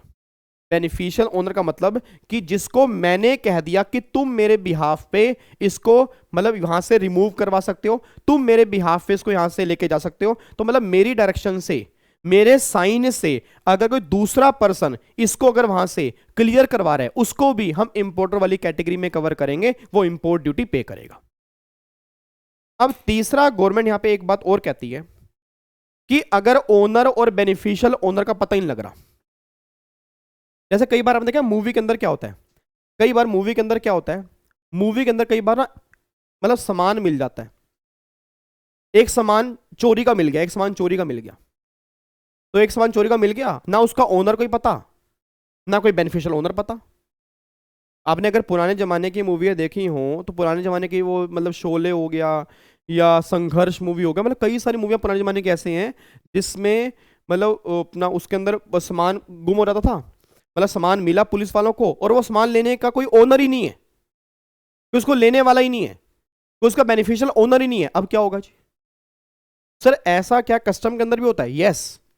आपको बताओ अभी कुछ टाइम पहले की बात है, कस्टम वालों की न्यूज आई थी, 2 वेसल, हैरानी होगी आपको, 2 वेसल बहुत बड़े बड़े समुद्र के अंदर खड़े पाए गए जिसमें सामान भरा हुआ था, सोना, सोना भरा हुआ सोना। अब वो सोना कहां से लेके आ रहे थे, किसका सोना था, कोई लेना देना है ही नहीं, वो किस वजह से छोड़ के गए, उनको डर था, क्या था, मतलब सारा स्मगलिंग का था। उन्होंने समुद्र के बीचों बीच, उन्होंने समुद्रों के बीचों बीच जहां पे कोई पोर्ट, कस्टम पोर्ट नहीं था, वहां पे खड़े कर रखे थे।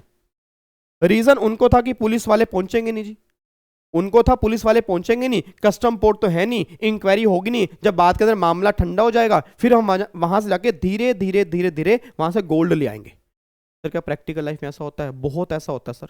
आज क्या होता है, कई देखो ना समुंदर बहुत बड़ा है, समुंदर एक्चुअल के अंदर बहुत बड़ा है, तो कई बार समुद्रों के अंदर वेसल खड़े होते हैं और वो आसपास कस्टम पोर्ट नहीं होता, कस्टम के कंट्रोल से बाहर होते हैं, वहां पे वेसल खड़े कर देते हैं।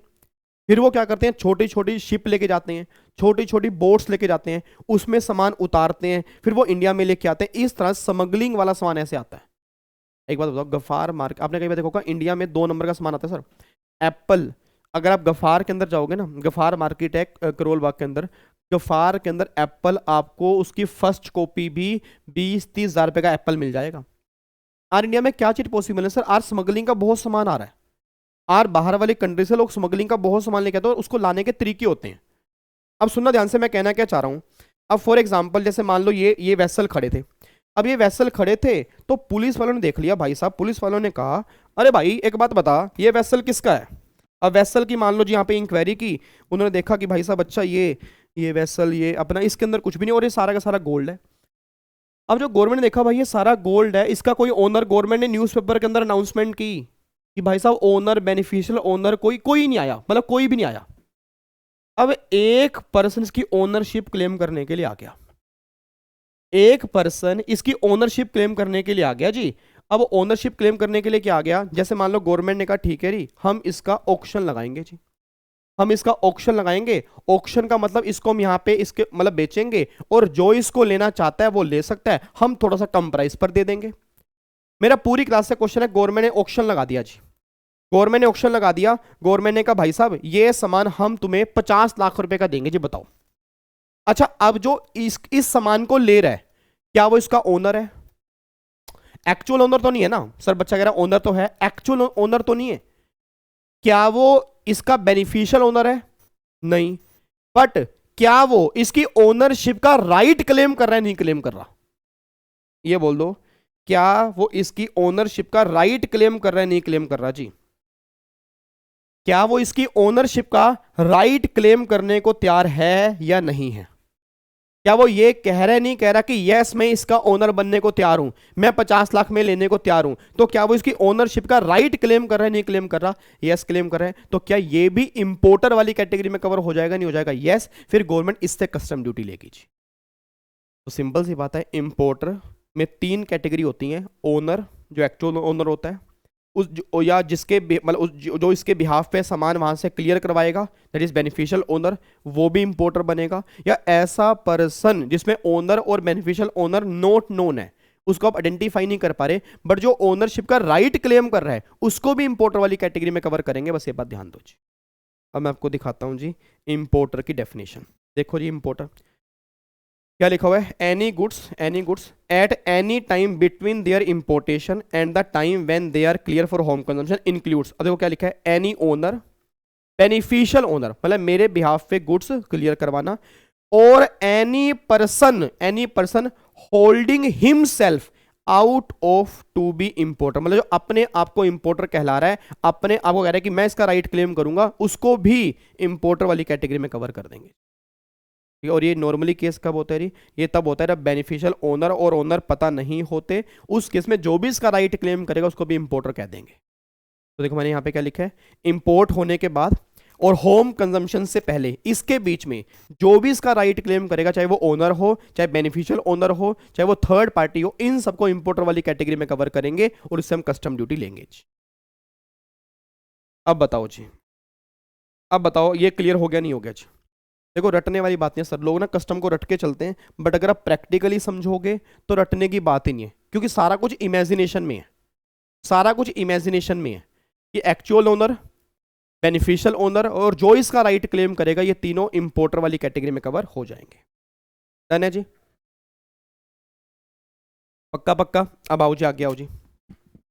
अब देखो आगे देखो फटाफट से। अब यहाँ पे एक्सपोर्ट का मतलब इंडिया से बाहर जाना। देखो जी, taking out of India to a place outside India, ठीक है जी। Export occur only when the goods cross beyond territorial water. आपको मैंने पहले भी कहा था कि हम एक्सपोर्ट कब बोलते हैं, जब मतलब वेसल जो है 12 नॉटिकल माइल्स क्रॉस कर जाता है, उसको हम एक्सपोर्ट बोलते हैं। भाई अभी वो 12 नॉटिकल माइल्स के अंदर ही है, अगर वो 12 नॉटिकल माइल्स के अंदर ही है तो वो एक्सपोर्ट थोड़ा हुआ। एक्सपोर्ट का मतलब ही क्या होता है कि जब वो इंडिया से बाहर चला गया, और India includes territorial water of India, तो अगर कोई वेसल 12 के अंदर है तो वो एक्सपोर्ट वाली कैटेगरी में कवर नहीं होगा। अगर वो 12 से बाहर जाएगा फिर वो एक्सपोर्ट वाली कैटेगरी में कवर हो जाएगा। डन है जी? उसके बाद एक बार फिर यहाँ पे एक्सपोर्टेड गुड्स। एक्सपोर्ट गुड्स का मतलब वही जो भी इंडिया से बाहर जाना है, जो इंडिया से बाहर जा चुका है उसको एक्सपोर्टेड गुड्स बोलते हैं। मेरे पीछे बोलो, जो इंडिया से बाहर जा चुका है उसको हम क्या बोलते हैं? एक्सपोर्टेड गुड्स बोलते हैं। जो अभी इंडिया से बाहर जाना है उसको हम क्या बोलेंगे? एक्सपोर्ट गुड्स बोलेंगे। तो कस्टम ड्यूटी एक्सपोर्ट गुड्स पे लगेगी या एक्सपोर्टेड गुड्स पे लगेगी? एक्सपोर्टेड गुड्स पे नहीं लगेगी, जो एक्सपोर्ट गुड्स होंगे उस पे कस्टम ड्यूटी लगेगी जी। तो देखो यहां पे जी, any goods which are to be taken, क्या लिखा है? टू बी टेकन, जिसको बाहर लेकर जाना है। हैज बीन टेकन नहीं, जो बाहर लेकर जा चुके हैं उसकी बात नहीं कर रहे, टू बी टेकन जिसको भी बाहर लेके जाना है। तो any goods which are to be taken out of India, ठीक है, to a place outside India, जिन गुड्स को बाहर लेकर जाया जाएगा उसको एक्सपोर्ट गुड्स में कवर करेंगे। और वही एक्सपोर्टर का मतलब वही सेम जी, ओनर जो इसका ओनर है, बेनिफिशियल ओनर या जो भी इसका राइट क्लेम करेगा तो उसको हम क्या बोल देंगे? एक्सपोर्टर वाली कैटेगरी में कवर कर देंगे। सेम डेफिनेशन आपकी यहां पर भी है जो आपने वहां पर पढ़ी है। मतलब सिंपल सी बात ये निकल के आ रही है कि मतलब यहां से इंडिया से बाहर जाने तक जो भी इसका ओनर होगा या जो इसका बेनिफिशियल ओनर होगा या जो इस पे राइट क्लेम करेगा, इनको एक्सपोर्टर वाली कैटेगरी में कवर करेंगे और हम एक्सपोर्ट ड्यूटी इससे कलेक्ट करेंगे। बात समझ में आ रही है? पक्का पक्का? कोई दिक्कत तो नहीं है? ठीक है जी। अब मेरे को बस एक बार आंसर दे देना, देन इसको हम पैक करते हैं 6 की 6 डेफिनेशन को। ये लो जी, भगवान बिल्कुल झूठ ना बुलवाए। ये लो जी, ये आपके ये है इंडिया की बेस लाइन, ये इंडिया की बेस लाइन है जी, ठीक है जी। और ये आपका है लंका जिसकी लग चुकी है लंका, ठीक है, ये आपका है लंका जिसकी लग चुकी है लंका। पता ना श्रीलंका के ऊपर दिक्कत चल रही थी अभी, हैं? पाकिस्तान भी बाढ़ आई है पाकिस्तान के अंदर भी, ठीक है। हाँ, ये है 12 नॉटिकल माइल्स,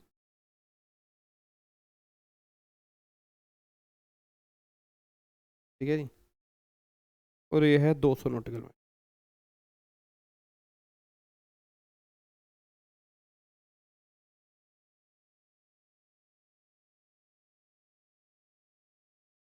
ये लो, ये मान लो कंट्री है यूएस,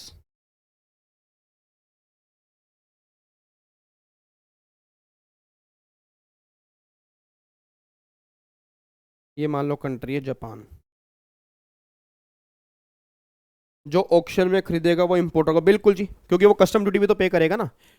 क्योंकि अगर कस्टम वाले ऑक्शन लगा रहे हैं तो वहां जो खरीदेगा तो वो क्लियर भी तो करेगा, और जो क्लियर करेगा उसको इंपोर्टर तो बोलेंगे, क्योंकि अगर उसको इंपोर्टर वाली कैटेगरी में कवर ही नहीं करेंगे तो गवर्नमेंट की कस्टम ड्यूटी मारी जाएगी। कोई कस्टम ड्यूटी लेते किससे हैं? इंपोर्टर से, तो इसलिए गवर्नमेंट ने कहा उसको भी इंपोर्टर मान के चलेंगे।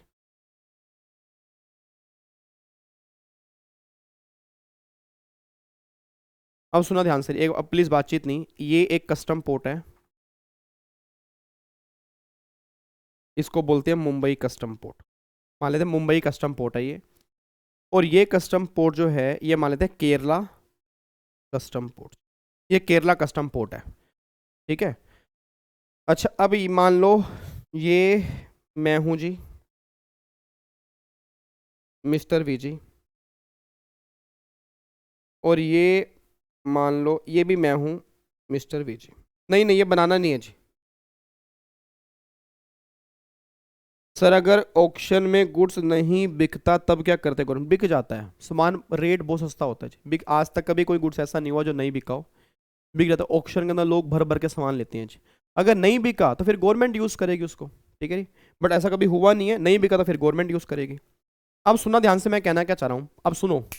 हेलो अंकल, अंकल इधर इधर इधर। अब यहाँ पे ना ये बाहर से ये वेसल है जी, ये वेसल है, ठीक है।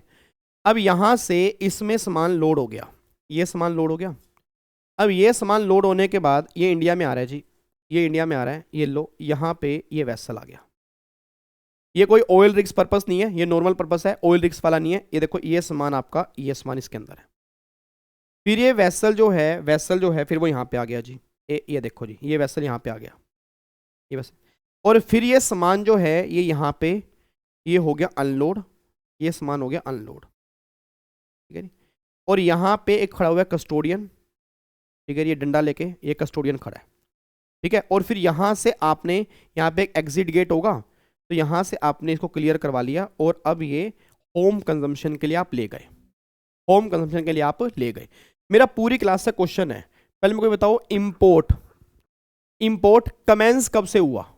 इंपोर्ट कमेंस कब से हुआ? कमेंस कब से हो गया जी? कमेंस कब से हो गया जी? यहां से कमेंस हो गया।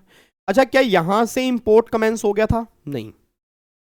क्या यहां से इंपोर्ट कमेंस हो गया था? नहीं। क्या यहां से इंपोर्ट कमेंस हो गया? यस। और कब तक वो रहेगा इंपोर्ट, कब तक कंप्लीट होगा? जब तक इसको घर के लिए क्लियर नहीं करेंगे। तो मेरा पूरी क्लास का क्वेश्चन है, ये बाहर से सामान इंडिया में आया, ये वाला सामान इंडिया में आया। अब इस गुड्स को हम क्या बोलेंगे? इंपोर्ट बोलेंगे। और इसको हम क्या नाम देंगे? इंपोर्टेड गुड्स का नाम देंगे। क्या नाम देंगे? इंपोर्टेड गुड्स का। मतलब बाहर से इंडिया में आना इंपोर्ट, बाहर से इंडिया में आना इंपोर्ट, और जब तक होम कंजम्पशन के लिए क्लियर नहीं किया, दैट इज इंपोर्टेड गुड्स। इसमें कोई दिक्कत तो नहीं है।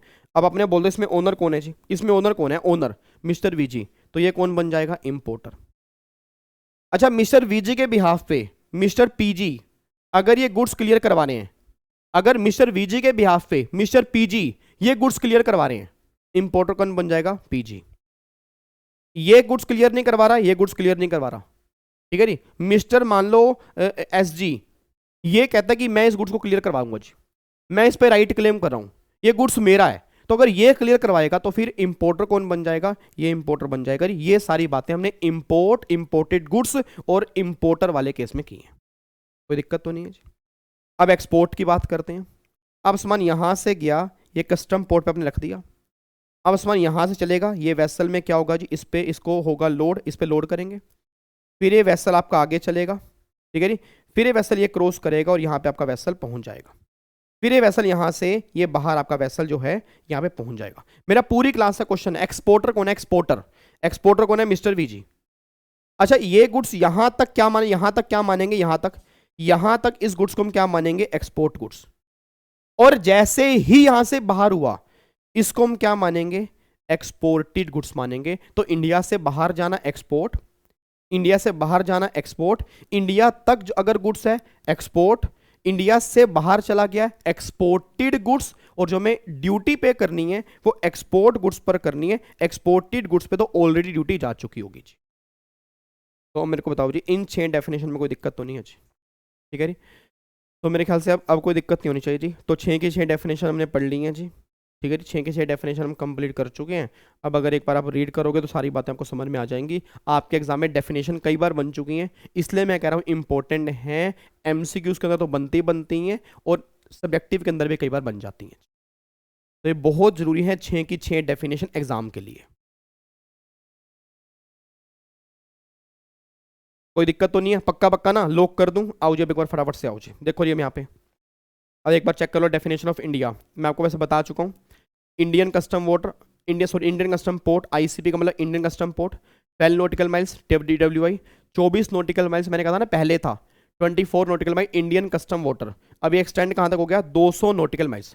तो 200 वाले को हम क्या बोलेंगे? एक तो EZ बोलेंगे और एक ICW बोलेंगे, और 200 से बाहर क्या हो गया? आउटसाइड इंडिया, इसको बोलते हैं हाई सीज सेल। ठीक है जी। अब एक बार यहाँ पे चेक करो सिग्निफिकेंस ऑफ TWI। अच्छा बताएगा TWI की सिग्निफिकेंस क्या है, मतलब इतने एरिया की क्या सिग्निफिकेंस है बता दो मुझे। मान जाऊंगा आपको सर, नहीं नहीं मैं सही कह रहा हूं सर, मान जाऊंगा। जितने बच्चे भी सामने बैठे हैं, मान जाऊंगा आपको कस्टम समझ में आ रहा है।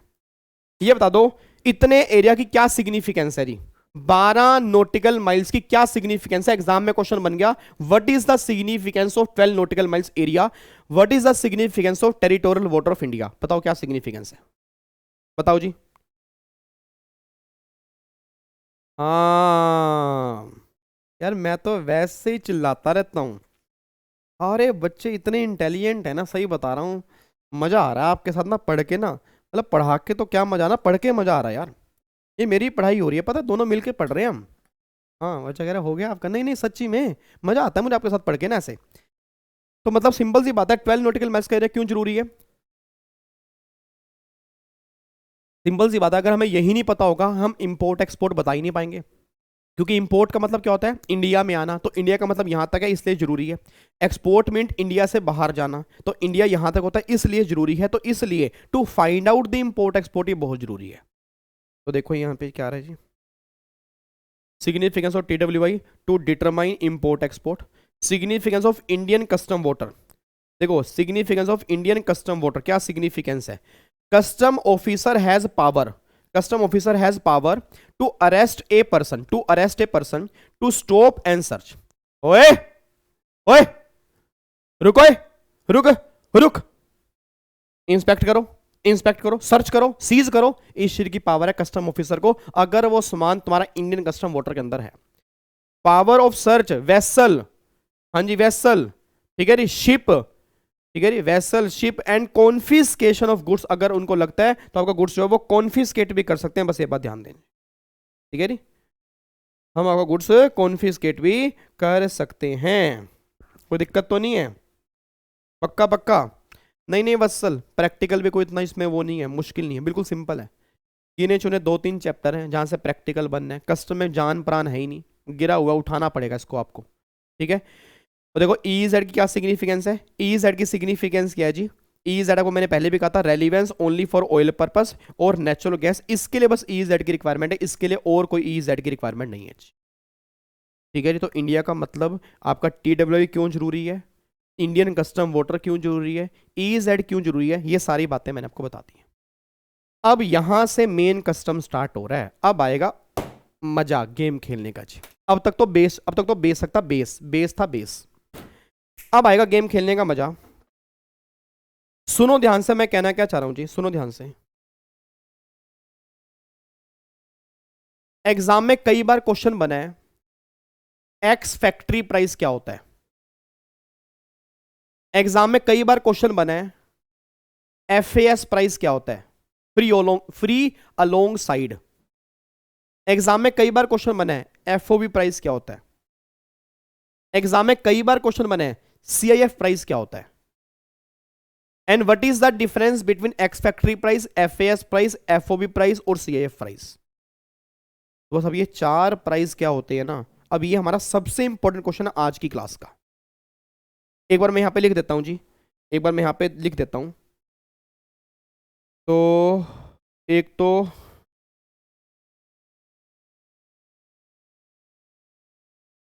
इधर देखो ध्यान से, नहीं एक तो यहां पे है एक्स फैक्ट्री प्राइस, एक है FAS प्राइस, एक है FOB प्राइस और एक है CIF प्राइस। पहले को बताएगा इनमें से आपने कौन सा सुना हुआ है, इन चारों में से कौन सा प्राइस आपने सुना हुआ है? इन चारों में से कौन सा प्राइस आपने सुना हुआ है, कभी सुना हुआ है?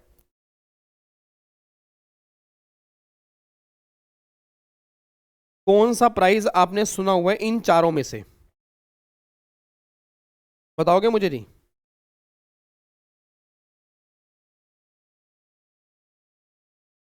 सब सुने हुए हैं जी। कहाँ पे सुने आपने? कहाँ सुने यार ये आपने सारा कुछ? क्या सुन, कस्टम पहले पुले तो नहीं पढ़ रखा आपने कहीं? एग्जीक्यूटिव में पढ़ रखा है क्या? अच्छा, एग्जीक्यूटिव वाले बच्चे कह रहे हम तो पहली बार पढ़ रहे हैं। आपने तो पढ़ा नहीं होगा ईईटी में, नहीं पढ़ा ना? हाँ मुझे पता है। और ये जी सामने कहना एग्जीक्यूटिव के अंदर पढ़ा, याद है आपको सारा? तब से याद है यार, कमाल है यार। अच्छा, ये सारी बातें पता है आपको? ओ माय गॉड, क्या बात है।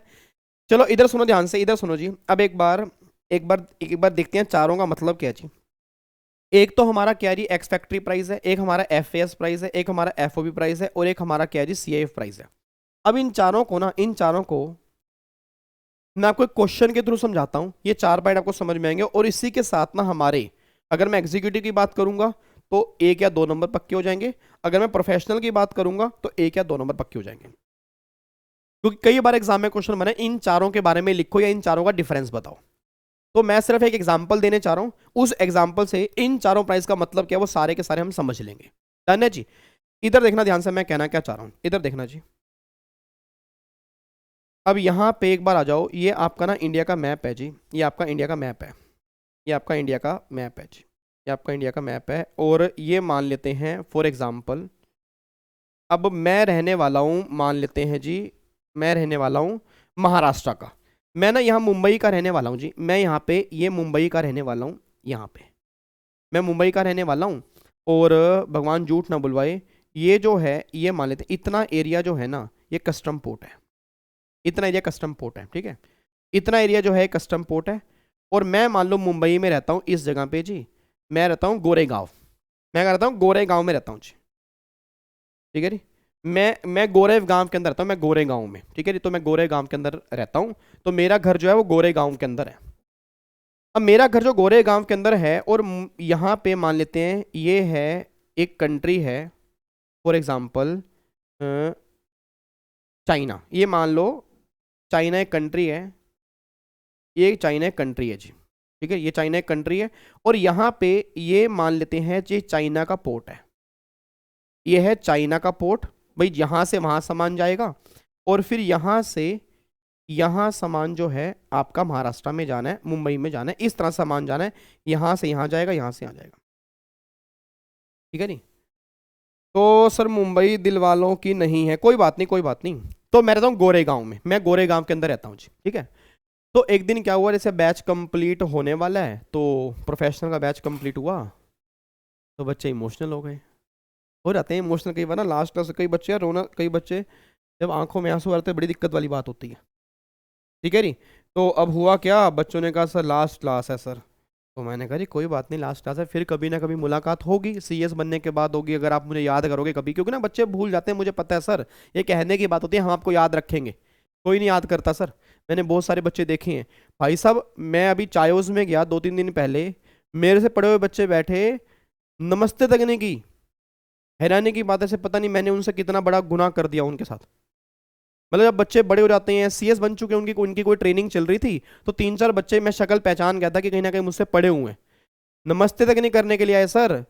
ये मैंने कहा ना, एक सीएस बनने के बाद एक अलग लेवल का तुम्हारे पास एटीट्यूड आ जाएगा, तुम कहाँ मुझे याद करोगे उस टाइम, ये कहने की बात होती है, ठीक है? तो ठीक है, मतलब आप भी याद नहीं करते? नहीं, मैं तो बहुत याद करता हूँ, मैंने तो उनको 3-4 बार देखा कि अब आएंगे, अब आएंगे, अब आएंगे, चलो कोई बात नहीं मिल लेंगे। अब मेरे को तो ये था ना उनकी ट्रेनिंग चल रही है, ट्रेनिंग के बीच में थोड़ा जाऊंगा, हेलो आप मेरे से पढ़े हुए हो ना, याद है ना आपको? तो मैं ऐसे अच्छा थोड़ा लगता है, उनकी ट्रेनिंग चल रही है, ठीक है जी? चलो इधर सुना ध्यान से, मैं कहना क्या चाह रहा हूँ, अब सुना ध्यान से मैं कहना क्या चाह रहा हूँ। एक बात मेरे को सोच के बताओ, तो अब गोरेगांव का मैं रहने वाला, तो मेरा अभी प्रोफेशनल का बैच अभी खत्म होने वाला है, 3-4 मतलब 5-6 दिन की बात, और हमारी कहानी सिर्फ 5-6 दिन की और बची हुई है। तो 9 तारीख को मान लो मेरा बैच खत्म हुआ, तो मेरे दोस्त ने कहा यार अब तो यार घूमने चल ले यार, पूरी ज़िंदगी तुम मतलब ये बैच जब भी देखो फ़ोन करो बैच ले रहा हूँ, जब भी देखो फ़ोन करो बैच ले रहा हूँ, जब भी देखो फ़ोन करो बैच ले रहा हूँ, कभी एग्जीक्यूटिव चल रहा है, कभी तेरा प्रोफेशनल चल रहा है, कभी तो सीए वाले बच्चों को पढ़ा रहा है, कभी तो कुछ कर रहा है, कभी तो कुछ कर रहा है, मतलब तो बस तो टाइम ही नहीं रह गया सीए बनने के बाद यार। मैंने कहा नहीं नहीं, मेरा ना प्रोफेशनल का बैच खत्म हो गया है, तो प्लान बनाते हैं। मैं कहा तू बता तूने कहाँ जाना है? कहना यार मैं ना सोच रहा हूँ, मैं ना चाइना चले जाऊं? तो मैं कहा चाइना भाई, चाइना कौन सा घूमने की जगह, कोरोना लेके आएगा क्या? अरे कह रहे नहीं नहीं, कोरोना कोरोना तो खत्म हो गया वहां पे, मेन क्या यार मेरे को ना वहां पे ना अपनी दुकान का सामान लेने जाना है। तो मैं कहा दुकान का सामान मतलब? कह रहे यार मेरे ना चार्जर खराब हो गए, मतलब सॉरी चार्जर खराब हो गया, मेरी चार्जर की दुकान है तो मुझे चार्जर लेके आने हैं। तो मैंने कहा चार्जर भाई यहीं से कहीं ले ले, भाई चार्जर जो है वो यहीं से कहीं ले ले, चार्जर सही कह रहे नहीं यार चाइना के अंदर ना बहुत सस्ते मिलते हैं। अब यहाँ पे वन प्लस का चार्जर मिलेगा कम से कम 450 का, वहां चार्जर मिलेगा भाई 100 रुपये का। तो मैंने कहा यार ये ऐसा होता है क्या? कह रहा हाँ मैं सोच रहा हूँ अपना चाइना चलते हैं, चाइना घूम भी आएंगे और अपना ऐसा करेंगे चार्जर भी ले आएंगे। तो मैं कहा चल ठीक है प्लान बनाते हैं, बता कब जाना है। उसने कहा भाई इस दिन का प्लान बना ले, मतलब 5 दिन का प्लान बना ले और हम चलेंगे, वहीं घूम के भी आएंगे और मेरी दुकान का भी काम हो जाएगा, तू भी अपना देख ले तूने कुछ अगर लेना देना हो तो। मैं कहा चलो ठीक है जी। अब मान लो मेरा पूरी क्लास से क्वेश्चन है, यार 1 मिनट रुक जाओ यार, ये क्या ये हरकतें कर रखी हैं आपने यार, ये लग रहे हो प्रोफेशनल के बच्चे हो। बैंकॉक, ये थाईलैंड, ये फिल्म सिटी, ये क्या चल रहा है आपका? इन शहरों का नाम तुम्हें सबसे पहले पता है? अभी पूछ लूंगा ना जीएसटी की 10वीं क्लास में क्या हुआ था, क्वेश्चन निकाल के दिखा दो, तोते उड़ जाएंगे आपके। मेरे से मैं क्या चाहते हो लास्ट के 5-6 दिन में गुस्सा होके जाऊं आपसे? हैं नालायक कहीं के। इधर देखो ध्यान से रही। अब एक बात मेरे को सोच के बताना जी, एक बात मेरे को सोच के बताओ। तो चाइना जाने की बात हुई, अब चाइना जाने की बात हुई है, वहां पे ऑब्वियस सी बात है अलग लैंग्वेज होती है, वहां पे लैंग्वेज अपना वही होती है क्या, इंग्लिश जैसे बाहुबली वाली, अरे बाहुबली वाली लैंग्वेज नहीं होती जो कटप्पा, वो कटप्पा कह रहा हूँ वो जिसके साथ युद्ध होता है वो बाहुबली का लास्ट में,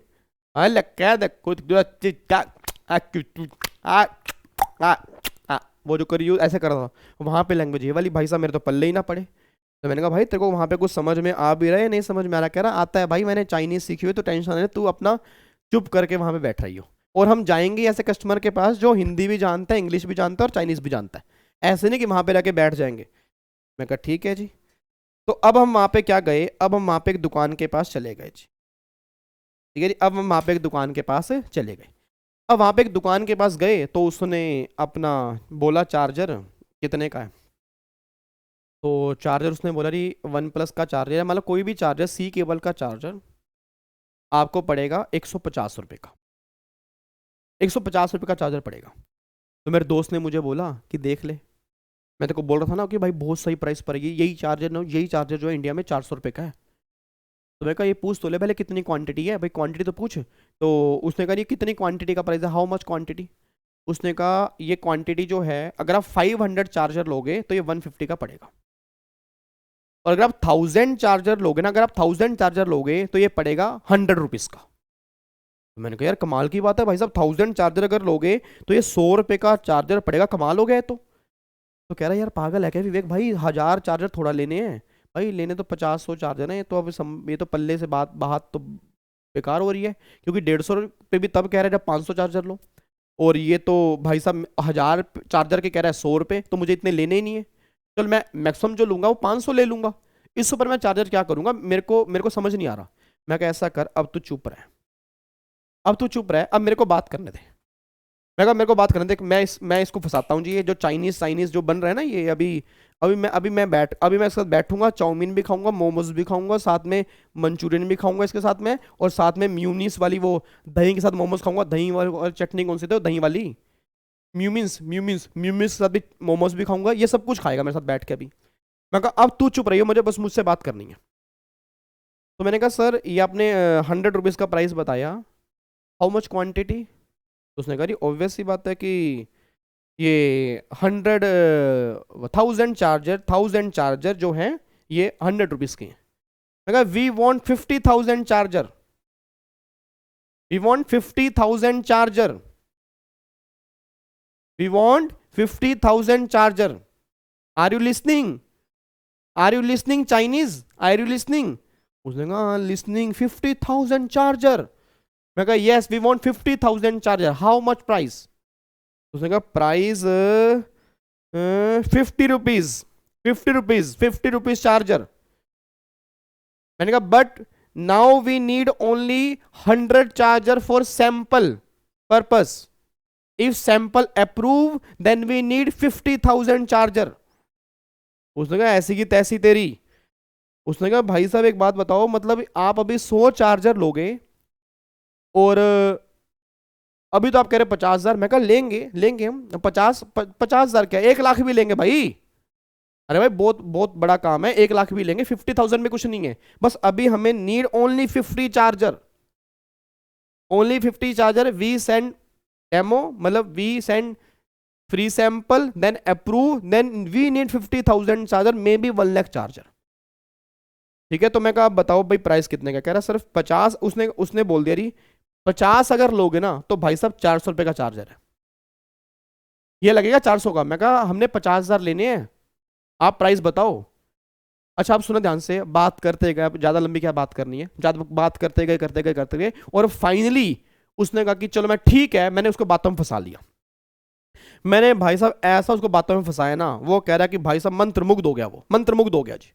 कह रहा भाई साहब 50 चार्जर ले लो, चलो 50 रुपए के हिसाब से ले लो, बट आप कमिटमेंट करके जाओ, वादा करके जाओ कि आप 50,000 चार्जर लोगे। ठीक है जी। मैं कहा मिलने की तुम कोशिश करना, वादा कभी ना करना, वादा तो टूट जाता है। मैंने उससे बोला, मैं कहा मिलने की तुम कोशिश करना, वादा कभी ना करना, वादा तो टूट जाता है। मैं कहा मैं कोशिश जरूर करूंगा 50,000 चार्जर लूं, वादा नहीं करूंगा क्योंकि वादा तो टूट जाता है। उसने कहा ठीक है ओके जी। अब सुना ध्यान से, मैं कहना क्या चाह रहा हूं जी, मेरा पूरी क्लास से क्वेश्चन है। अब जो उसने 50 रुपए का प्राइस मुझे बताया, उसने 50 रुपए का प्राइस मुझे बताया, ठीक है जी। इधर देखो ध्यान से नालायकों, इधर देखो। अब उसने 50 रुपए का प्राइस मुझे बताया, उसने 50 रुपए का प्राइस मुझे बताया। मैं कहा चल भाई राजू, मतलब मेरा दोस्त का नाम राजू था। मैं कहा राजू चल यार, मैं कहा यार ऐसा करना, मैं कहा हे हेलो हेलो हेलो इंगा निम्बा ये चार्जर इंडिया भिजवा देना। वो कह रहा है हेलो हेलो भाई साहब, हेलो हेलो हेलो, बैठो यार यहाँ पे। कह रहा भाई साहब इंडिया का भिजवा देना। क्या इंडिया भिजवा देना? भाई साहब 50 रुपए का प्राइस जो है ना, ये जो आपको दिया है, यहां का प्राइस है, यहां का प्राइस है, यहां का, ये यहां का प्राइस है, ये प्राइस यहां का है। यहां से उठा के लेके जाओ, जो भी ट्रांसपोर्टेशन है वो तुम्हारी है जी। अब मेरा पूरी क्लास से क्वेश्चन है, जब उसने मुझे 50 रुपए का प्राइस यहां का बता दिया जी, जब उसने 50 रुपए का प्राइस यहां पे बता दिया, सोच के बोल देना जी अब ये प्राइस कौन सा है। शाबाश मेरे बच्चों, कमाल कर दो आज, रच दो इतिहास। ये प्राइस कौन सा है जी बताओ, जल्दी बोले प्राइस कौन सा है। ये FOB प्राइस है, FAS प्राइस है, CIF प्राइस है, या एक्स फैक्ट्री प्राइस, इसको हम क्या बोलते हैं, ex factory price. Ex factory price का मतलब होता है कि एक्सपोर्टर की फैक्ट्री पर जो प्राइस है, एक्सपोर्टर की फैक्ट्री पर जो प्राइस है उसको हम क्या बोलते हैं, एक्स फैक्ट्री प्राइस बोलते हैं। तो सबसे पहली बात, ये प्राइस जो है मेरा क्या बन गया, एक्स फैक्ट्री प्राइस बन गया जी। ये प्राइस मेरा क्या बन गया, एक्स फैक्ट्री प्राइस बन गया। तो मैंने कहा इंगा निम्बा निब्बे इधर देखो ध्यान से यार, क्या हरकतें करवा रहे हो मुझसे, हैं क्या करवा रहे हो मेरे से, इधर देखो ध्यान से। अब सुनो ध्यान से जी। तो मैंने कहा यार एक बात बताओ, अब यहाँ से पोर्ट तक लेके जाना है, तो अब क्या क्या लगेगा। उसने कहा जी कुछ नहीं होगा, बस रास्ते की ट्रांसपोर्टेशन होगी, रास्ते का इंश्योरेंस होगा, और जो भी आपके लोकल टैक्सीज होंगे वो इसमें लगेंगे जी। अब मेरा पूरी क्लास से क्वेश्चन है, अगर मैं एक्स फैक्ट्री प्राइस में ये सब जोड़ दूंगा तो यहाँ पे मेरा प्राइस आ जाएगा जी, यहाँ मेरा प्राइस आ जाएगा जी। और ये प्राइस जो है इसको हम बोलते हैं FAS price, that is free along side price. क्या बोलते हैं, free along side price. Free along side का मतलब क्या है, फ्री अलोंग साइड मींस क्या, कि कस्टम पोर्ट पे जो सामान आपका पहुंच चुका है, जिसमें रास्ते की ट्रांसपोर्टेशन, रास्ते का इंश्योरेंस, रास्ते के खर्चे सारे जुड़ चुके, उसको हम बोलते हैं FAS प्राइस। क्लियर है, ये हमारा FAS प्राइस आ गया, ठीक है जी। अब यहाँ पे वेसल तैयार होके खड़ा है, यहाँ आपने अपना वेसल, अपनी बिंदी, लिपस्टिक, मैनिक्योर, पेडिक्योर, अपना चुन्नी वुन्नी सब कुछ ओढ़ रखी है, और ये वेसल कह रहे जी आ जाओ जी, मैं आपको लेके जाने को तैयार हूं, ठीक है जी। मतलब आपको मैं यहां से, मतलब जो अपना इंडिया है वहां पे लेके जाने को तैयार हूं। अच्छा अब एक बात बताओ जी, जब यहाँ पे सामान पड़ा है, अब ये वेसल में रखना है, तो क्या होंगे, यहाँ पे लोडिंग खर्चे होंगे। भाई इसको लोड करवाना पड़ेगा ना वेसल में, तो लेबर बुलानी पड़ेगी, लोड करवाना पड़ेगा तो लेबर बुलानी पड़ेगी, और अगर उस टाइम पर कोई टैक्सीज लगते हैं तो वो टैक्सीज देने पड़ेंगे। भाई नॉर्मल अगर कोई टैक्स लगते हैं तो टैक्स देने पड़ेंगे, नहीं तो लोडिंग खर्चे तो होंगे ही होंगे ना। तो अब गवर्नमेंट कहते हैं विवेक एफएएस प्राइस में अगर तू ये लोडिंग खर्चे जोड़ देता है तो यहां पर जो प्राइस निकल के आता है उसको हम बोलते हैं एफओबी प्राइस। अच्छा, ओ my God, O my God, O my God, O my God. मतलब आप ये बात कहना चाह रहे हो कि फॉरेन पोर्ट पे मतलब फॉरेन पोर्ट पे जब आपने यहां वेसल पे सामान उतारा तो यहां तक के जो खर्चे होंगे वो एफएएस के अंदर आएंगे। Answer is yes. ये होता है एफएएस का मतलब होता है फ्री ऑन बोर्ड, सॉरी एफएएस मैं कह रहा हूं यार, एफओबी प्राइस यार, सॉरी यार, एफओबी प्राइस। एफओबी का मतलब होता है free on board. Free on board का मतलब होता है कि भाई यहां तक सामान का खर्चा हमारा है, इसके बाद तुम्हारा है जी, इसके बाद खर्चा तुम्हारा है। एक बात मेरे को बताना जी, अब अगर मान लो यहां से मेरे को वहां सामान लेके जाना है, इंडिया में सामान लेके जाना है, तो रास्ते में क्या खर्चे होंगे? ट्रांसपोर्टेशन के। रास्ते में क्या खर्चे होंगे? इंश्योरेंस वाले खर्चे होंगे नहीं। तो अगर ट्रांसपोर्टेशन इंश्योरेंस अगर मैं एफओबी प्राइस के अंदर जोड़ दूंगा तो यहाँ का जो प्राइस निकल के आएगा, इस पानी का जो प्राइस निकल के आएगा उसको हम बोलते हैं सीआईएफ प्राइस। और मैं दोबारा बोलता हूँ सीआईएफ प्राइस में अनलोडिंग खर्चे ऐड नहीं होते। मतलब इंडिया के पानी में जब वेसल खड़ा है उस टाइम पर जो प्राइस है उसको हम बोलते हैं सीआईएफ। जब वो सामान इंडिया के पोर्ट पे उतर जाएगा, मैं दोबारा बोल रहा हूं, जब वो सामान इंडिया के पोर्ट पे उतर जाएगा तो उसके जो अनलोडिंग खर्चे होंगे वो हमें सीआईएफ प्राइस में ऐड नहीं करने। तो सिंपल सी बात है, फॉरेन कंट्री के पानी में जब सामान खड़ा है वहां तक का पैसा एफओबी है। रास्ते की ट्रांसपोर्टेशन, रास्ते का इंश्योरेंस जुड़ गया तो सीआईएफ है। उसमें अनलोडिंग खर्चे में नहीं जोड़ने, मतलब पानी में ही सामान खड़ा है, इंडिया के पानी में सामान खड़ा है, वहां तक के सारे खर्चे जो होंगे ना हमें सीआईएफ प्राइस के अंदर जोड़ने पड़ेंगे। बस ये बात ध्यान दो जी। तो अब मैं आपको दिखाता हूं जी, उम्मीद करूंगा इसको। सीआईएफ का मतलब पता क्या होता है? Cost, insurance and freight. क्या होता है? Cost, insurance and freight price. अब मैं आपको दिखाता हूं जी, आपको थोड़ा सा और क्लियर होगा। देखो यहां पे जी,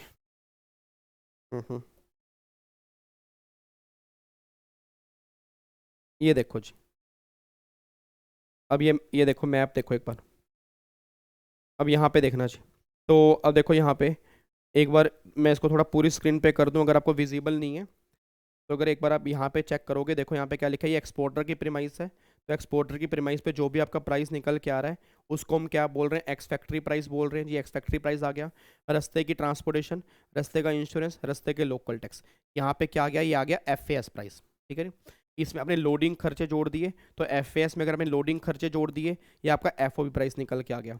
एफओबी प्राइस आ गया तो क्या लिखा है? All the expenditure up to this point will be included in FOB. वही लिखा हुआ है ना? हाँ जी, दोबारा बोला एक बार, क्या लिखा है? All the expenditure up to this point will be included in FOB. फिर रास्ते की ट्रांसपोर्टेशन, रास्ते का इंश्योरेंस, तो इसको निकाल के सीआईएफ वैल्यू। तो यहाँ पे क्या गया? All the expenditure up to this point will be included in the CIF value. अब बच्चा ये बात कहता है सर हमें हमें हमें हमें हमें हमें हमें ये प्राइस क्यों चाहिए? भाई हमें ये प्राइस क्यों चाहिए? हमें इस प्राइस की क्या इंपॉर्टेंस है? मतलब हमें एफओबी प्राइस हो गया, सीआईएफ प्राइस होगा, इसका क्यों चाहिए? उसका एक रीजन है, आपको मैं दिखाता हूँ जी। जो इंपोर्ट ड्यूटी एप्लीकेबल होती है ना, जो आपकी इंपोर्ट ड्यूटी लगती है, देखो जी, एफओबी का मतलब फ्री ऑन बोर्ड, सीएफ का मतलब हमारा क्या होता है? Cost insurance frame. सीएफ कैसे निकलता है? एफओबी प्लस में सीओटी प्लस में COI. Relevance of FOB and CF, export duty जो लगती है वो किस पे लगती है? एफओबी प्राइस पे लगती है। इंपोर्ट ड्यूटी जो एप्लीकेबल होती है वो लगती है सीएफ वैल्यू पे। मतलब अनलोडिंग एक्सपेंडिचर इसमें ऐड नहीं होंगे, बस ये बात ध्यान दो जी। अब मुझे बताओ जी, अब मेरे को बस ये बता दो जी, क्या आपको ये बात क्लियर हो गई है जी?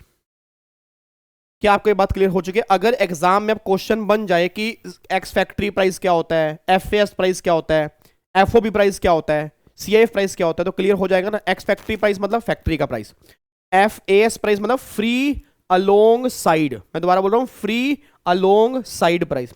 एफओबी का मतलब होता है free on board price. CF का मतलब क्या होता है? Cost, insurance and freight price. तो फैक्ट्री पर जो है प्राइस एक्स फैक्ट्री प्राइस, उसमें वहां से पोर्ट तक के खर्चे जोड़ दोगे एफएएस, उसमें लोडिंग खर्चे जोड़ दोगे एफओबी, रास्ते की ट्रांसपोर्टेशन, रास्ते का इंश्योरेंस जोड़ दोगे सीएफ प्राइस। इस तरह से आपके प्राइस निकलते हैं जी। ये बातें आपके सामने हैं, अब कोई दिक्कत तो नहीं है ना?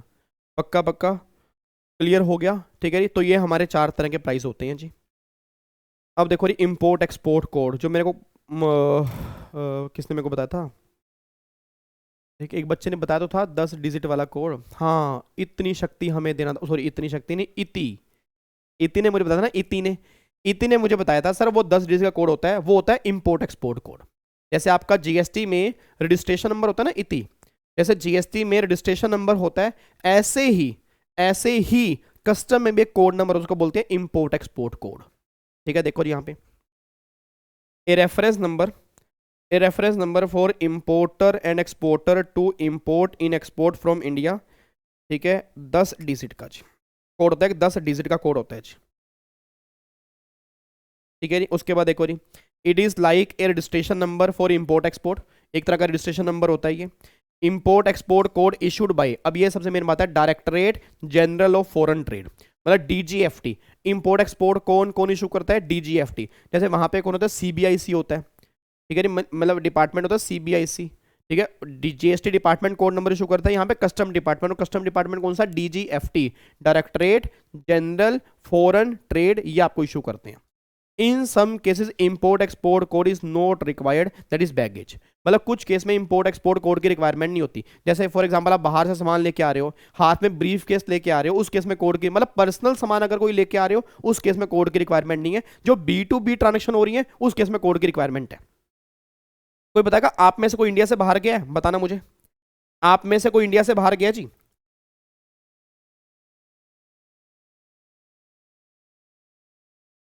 बताना मुझे एक बार,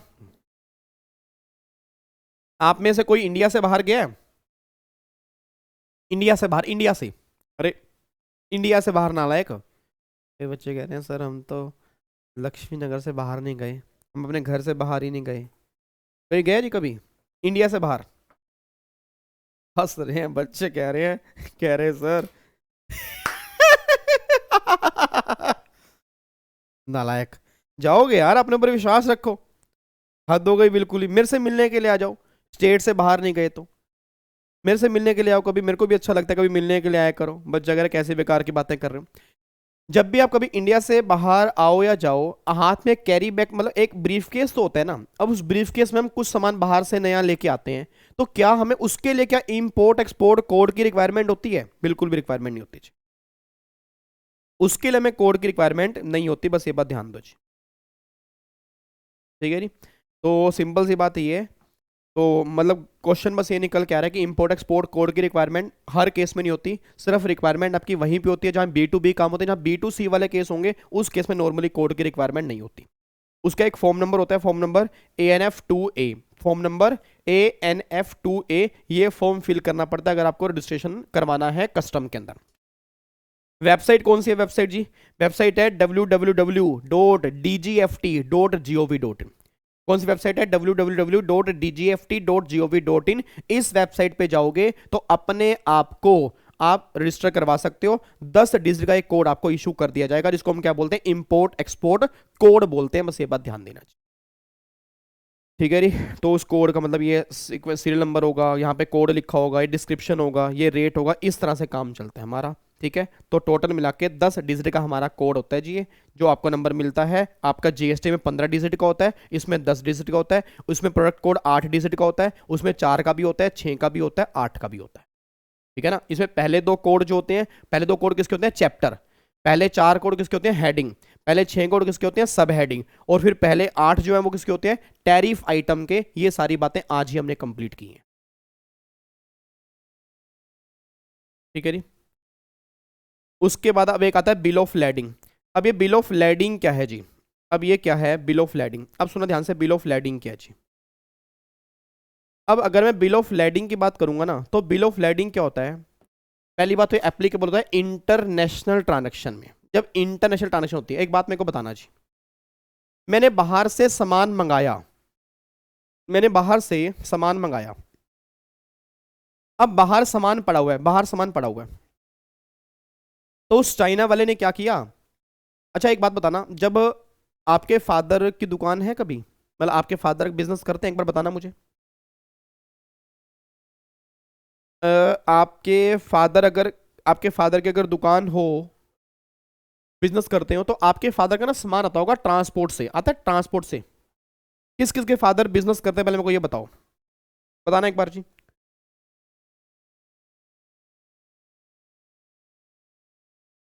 यस करते हैं कई बच्चों के फादर। तो आपने कभी नाम सुना है बिल्टी? कभी नाम सुना है बिल्टी का? बिल्टी मतलब जिसको हम लोकल लैंग्वेज में ना, इसको हम लोकल लैंग्वेज में बिल्टी कहते हैं, बिल्टी। अगर आपके फादर की कोई दुकान है, आपके फादर अगर ट्रांसपोर्ट से सामान मंगाते होंगे तो कई बार ना वो ट्रांसपोर्ट वाला बिल्टी, उसके हाथ में बिल्टी होती है, बिल्टी। जैसे इनवॉइस की 3 कॉपी होती है ना, सिंपल फंडा समझो, जैसे इनवॉइस की 3 कॉपी होती हैं वैसे बिल ऑफ लेडिंग की भी 3 कॉपी होती हैं। और बिल ऑफ लेडिंग एक्चुअल में है क्या? बिल ऑफ लेडिंग एक तरह का एग्रीमेंट है, किसका, किसके बीच में? जो ये वाला पर्सन है इसके और इसके बीच में एक एग्रीमेंट है, किस चीज का? कि मैं अपना सामान भिजवा रहा हूं, इस कंपनी के थ्रू भिजवा रहा हूं जी। अब जो बिल ऑफ लेडिंग होगा उसकी एक कॉपी तो इसके पास होगी, ये रिटेन करेगा, एक ओरिजिनल कॉपी वो ट्रांसफर कर देगा मिस्टर वीजी को, साइन बाय शिपिंग कंपनी।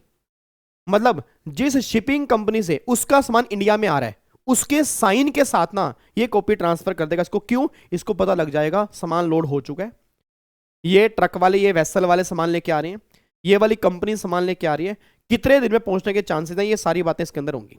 फिर एक कॉपी मास्टर ऑफ वेसल के पास होगी। मास्टर ऑफ वेसल का मतलब क्या होता है कि जो वेसल चलाने वाला है तो उसका मेन पर्सन, एक कॉपी उसके पास भी होगी। क्यों? उसको वो कॉपी वहां पे तो दिखानी पड़ेगी ना, वो दिखाना पड़ेगा कि भाई साहब ये सामान इसका है, ठीक है जी। उधर से ये बिल ऑफ लेडिंग दिखाएगा, उधर से मैं लेके जाऊंगा बिल ऑफ लेडिंग, उससे तो पता लगेगा इसका ओनर मैं हूं, दोनों की बिल ऑफ लेडिंग मैच होगी तब वो सामान होम कंजम्पशन के लिए क्लियर होगा, उससे पहले क्लियर नहीं होगा जी। जैसे जीएसटी में इनवॉइस की वैल्यू होती है ना एक तरह से, यहां पे बिल ऑफ लेडिंग की वैल्यू होती है। मतलब यहां पे बिल ऑफ लेडिंग को हम ये मानते हैं कि एक्चुअल में वो सामान आपका है, उस गुड्स का टाइटल आपके नाम पर है। तो अगर मुझे टाइटल की इंक्वायरी करनी हो कि ये सामान एक्चुअल में किसका है तो वो बिल ऑफ लेडिंग से होती है कस्टम के अंदर, बस ये बात ध्यान देना चाहिए। तो अब एक बार यहां पे देखो, यहां पे क्या लिखा है, एक्सपोर्टर की प्रेमाइस से सामान गया यूएसए कस्टम पोर्ट, ये शिप मास्टर ऑफ वेसल है, एक कॉपी इसके पास है, ये लेके जाएगा कस्टम पोर्ट पे पहुंचेगा, मिस्टर विजय के पास एक कॉपी होगी, तो एक कॉपी ये, एक कॉपी ये, एक कॉपी ये, 3 कॉपी बिल ऑफ लेडिंग की निकल के आ गई। मैं आपको दिखाता हूँ जी। बिल ऑफ लेडिंग, शिप वाले केस में इसको बिल ऑफ लेडिंग बोलते हैं, एयर वाले केस में इसको एयरवे बिल बोलते हैं, लैंड वाले केस में इसको डिलीवरी ऑर्डर बोलते हैं, और डोमेस्टिक ट्रांजेक्शन में हम नॉर्मली क्या बोलते हैं, बिल्टी बोलते हैं। मतलब अगर इंडिया से इंडिया में सामान जा रहा है उसको हम बिल्टी बोलते हैं, अगर बाहर से इंडिया में सामान आ रही है, इंडिया से बाहर आ रहा है शिप रूट से, मतलब वेसल रूट से, वाटर रूट से, तो बिल ऑफ लैंडिंग, अगर एयर रूट से तो एयरवे बिल, और अगर लैंड रूट से आ रहा है तो हम क्या बोलते हैं, डिलीवरी ऑर्डर बोलते हैं, और अगर इंडिया से इंडिया में सामान चल रहा है उसको हम क्या बोलते हैं, बिल्टी बोलते हैं। अब देखो यहाँ पे बिल ऑफ लैंडिंग क्या है, बिल ऑफ लैंडिंग, बहुत ध्यान सुना है, बिल ऑफ लैंडिंग क्या है? एक डॉक्यूमेंट है sign between shipper, sign between shipper, shipper मतलब जो सामान को सेल करने वाला है, मतलब वो चाइनीज जो वो है, वो पर्सन है जो जिससे मैं चार्जर लेने के लिए गया, तो वो है शिपर, वो शिप करने वाला है। शिपिंग कंपनी अलग होती है, शिपर एक अलग होता है। तो शिपर का मतलब वो चाइनीज दुकानदार। तो a document sign between shipper मतलब सेलर या एजेंट एंड कैरियर जो उसको लेके जाने वाला है, मतलब transport company, that detail of type, quantity, destination of the goods, जिसमें सब कुछ लिखा होता है। अब देखो यहां पे bill of landing serve 3 main function, ये 3 मेन फंक्शन सर्व करता है। पहला, a receipt of goods have been uploaded, आपका गुड्स जो है वो अपलोड हो चुका है जी, ठीक है जी। उसके बाद जी evidence of the contract between shipper and carrier, ये एविडेंस है मेरे और उस कंपनी के बीच का। और document of title of goods, ये गुड्स के डॉक्यूमेंट, मतलब टाइटल ऑफ गुड्स का डॉक्यूमेंट है कि ये गुड्स मेरा ही है, देखो मेरे पास बिल ऑफ लैंडिंग है जी, ठीक है जी। तो इसको हम बिल ऑफ लैंडिंग बोलते हैं। आपके एग्जाम में शॉर्ट नोट्स बन सकता है, एग्जीक्यूटिव वालों के एग्जाम में एमसीक्यूज बन सकता है कि यहाँ पे बिल ऑफ लैंडिंग की कितनी कॉपी होती हैं। आपके एग्जाम में शॉर्ट नोट बनेगा, डिफाइन कर दो बिल ऑफ लैंडिंग के बारे में। तो बिल ऑफ लैंडिंग एक तरह का डॉक्यूमेंट है जो शिपर और शिपिंग कंपनी के बीच में साइन होता है, एग्रीमेंट होता है, ठीक है। ये क्या प्रूफ करता है? ये प्रूफ करता है कि आपका गुड्स अपलोड, मतलब लोडिंग उसकी हो चुकी है जी। आप एविडेंस है किस चीज का कि आपके बीच में कॉन्ट्रैक्ट हुआ है, और गुड्स का टाइटल किसके नाम पर है उसका भी एविडेंस होता है जी। ये 3 मेन फंक्शन जो है इसके बिल ऑफ लैंडिंग के होते हैं,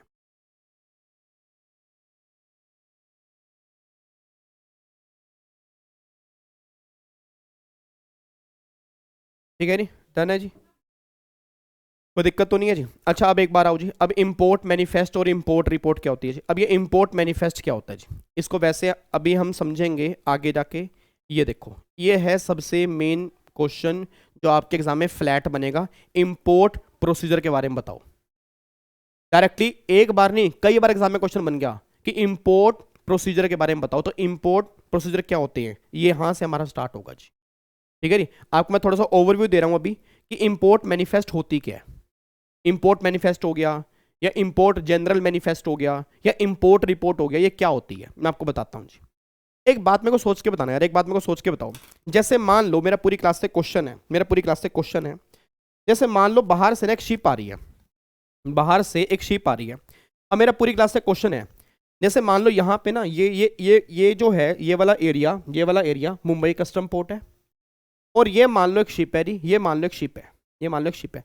अब इस शिप पे ना काफी सारा सामान पड़ा हुआ है।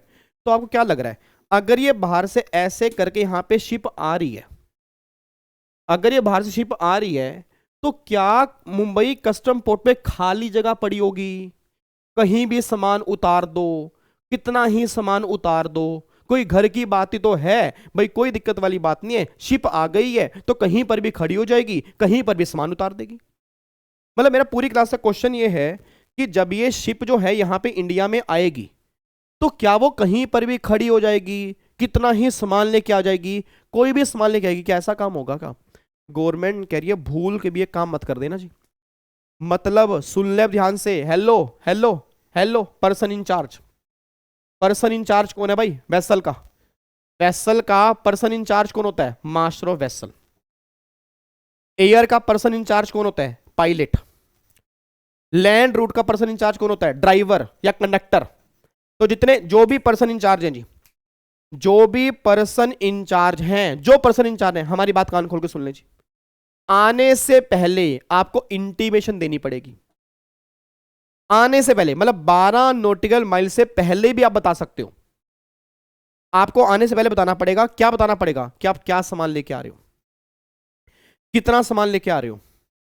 ठीक है जी। कब पहुंचोगे, ठीक है। ये मतलब क्या ला रहे हो, कब आ रहे हो, किस कंट्री से आ रहे हो, कब पहुंचोगे, ये सारी डिक्लेरेशन फाइल करनी पड़ती है आने से पहले। इसको बोलते हैं इंपोर्ट मैनिफेस्ट। एक्चुअल में इंपोर्ट मैनिफेस्ट क्या है? Import manifest is cargo declaration. Import manifest is cargo declaration की कार्गो के बारे, अपने सामान के बारे में बताना। क्या ला रहे हो, कब ला रहे हो, कब आ रहे हो, किस कंट्री से आ रहे हो, ये सारी बातें बताई जाती है इंपोर्ट मैनिफेस्ट के अंदर, जो आने से पहले फाइल करनी है। और जो इंपोर्ट रिपोर्ट होती है, ये नॉर्मली फाइल करते हैं व्हीकल वाले केस में। जब आप लैंड रूट से आते हो, ये आने के 12 घंटे के अंदर भी फाइल कर सकते हो, बट इंपोर्ट मैनिफेस्ट जो होती है वो आने से पहले फाइल करनी है। कौन फाइल करते हैं? पर्सन इंचार्ज कौन होते हैं? जो मास्टर ऑफ वेसल हो गया, पायलट हो गया, ड्राइवर हो गया, कंडक्टर हो गया, ये लोग फाइल करते हैं। देखो नहीं यहाँ पे जी। अब इंपोर्ट मैनिफेस्ट को क्या लिखा है? पर्सन इंचार्ज लिखा है ना। Person incharge will file import manifest, file before arrival, आपको आने से पहले फाइल करनी है इंपोर्ट मैनिफेस्ट। रीजन क्यों फाइल करवा रहे हैं? भैया बहुत ट्रैफिक होता है वहां पे, बहुत सारा ट्रैफिक होता है, इतना टाइम नहीं है, आप एकदम आके खड़े हो जाओगे सामान उतारने के लिए। Answer is no. How to manage, हम स्पेस को मैनेज कैसे करेंगे, इसलिए हमें पहले से आइडिया चाहिए कि भैया कितना सामान। जैसे मेरे पापा, जब मैं दुकान के ऊपर बैठता था ना, जब मैं दुकान पर बैठता था, तो जब मैं सामान लेने के लिए बाहर जाता था, मैं बहुत गया हूँ मतलब अपनी दुकान का सामान लेने के लिए, तो मैं पापा मेरे से ना फ़ोन करके पूछते थे कि बेटे कितनी गांठे लेके आ रहा है, मतलब कितना सामान लेके आ रहा है। ठीक है। मतलब जैसे आपने देखोगे ना बड़े बड़े कट्टों के अंदर सामान होता है, मतलब एक मतलब बॉक्सेस बने होते हैं, तो भाई कितने बॉक्स तू लेके आ रहा है, ये बता। उसके अकॉर्डिंग हमें जगह खाली करनी है। भाई जगह खाली करें तभी तो सामान आएगा ना दुकान के अंदर। अब जगह पड़ी है सिर्फ एक जगह सामान रखने की, और तू 10 सामान वहां पे लेके आ जाएगा, तो बड़ी दिक्कत वाली बात है। इसलिए तेरे को पहले बताना पड़ेगा ताकि हम स्पेस मैनेज कर सके। तो वही बात यहां लिखी है जी। Satisfy of goods and vessel, ठीक है जी, सॉरी सेफ्टली ऑफ गुड्स, मतलब गुड्स सेफ रहे, वेसल सेफ रहे। ई फाइलिंग, आपको ये सारी की सारी ई फाइलिंग होती है, इसमें मैनुअली आके नहीं फाइल करनी, वहीं ऑनलाइन फाइल करनी है। लैपटॉप आपके उसमें लगा हुआ है, वहीं से आप फाइल कर दो जी। और व्हीकल वाले केस में 12 घंटे के अंदर आपको फाइल करनी है जी। ठीक है। फिर एक बिल ऑफ एंट्री होती है। बिल ऑफ एंट्री अगर आपको होम कंजम्पशन के लिए सामान क्लियर करवाना होता है, उसके लिए एक डॉक्यूमेंट चाहिए होता है, उसको हम क्या बोलते हैं? Bill of entry. एक होम, जैसे मेरे को अगर घर के लिए सामान क्लियर करवाना है तो मुझे क्या चाहिए होती है, बिल ऑफ एंट्री। उसके बिना मैं सामान घर के लिए क्लियर नहीं करा पाऊंगा, बस ये बात ध्यान दो। तो देखो ये application file by importer for clearance for home consumption, bill of entry to be filed on arrival और बिफोर अराइवल। मतलब अराइवल पे भी फाइल कर सकते हो, अराइवल से पहले भी फाइल कर सकते हो, और ई फाइलिंग होती है जी, ये कोई मैनुअल फाइलिंग नहीं होती।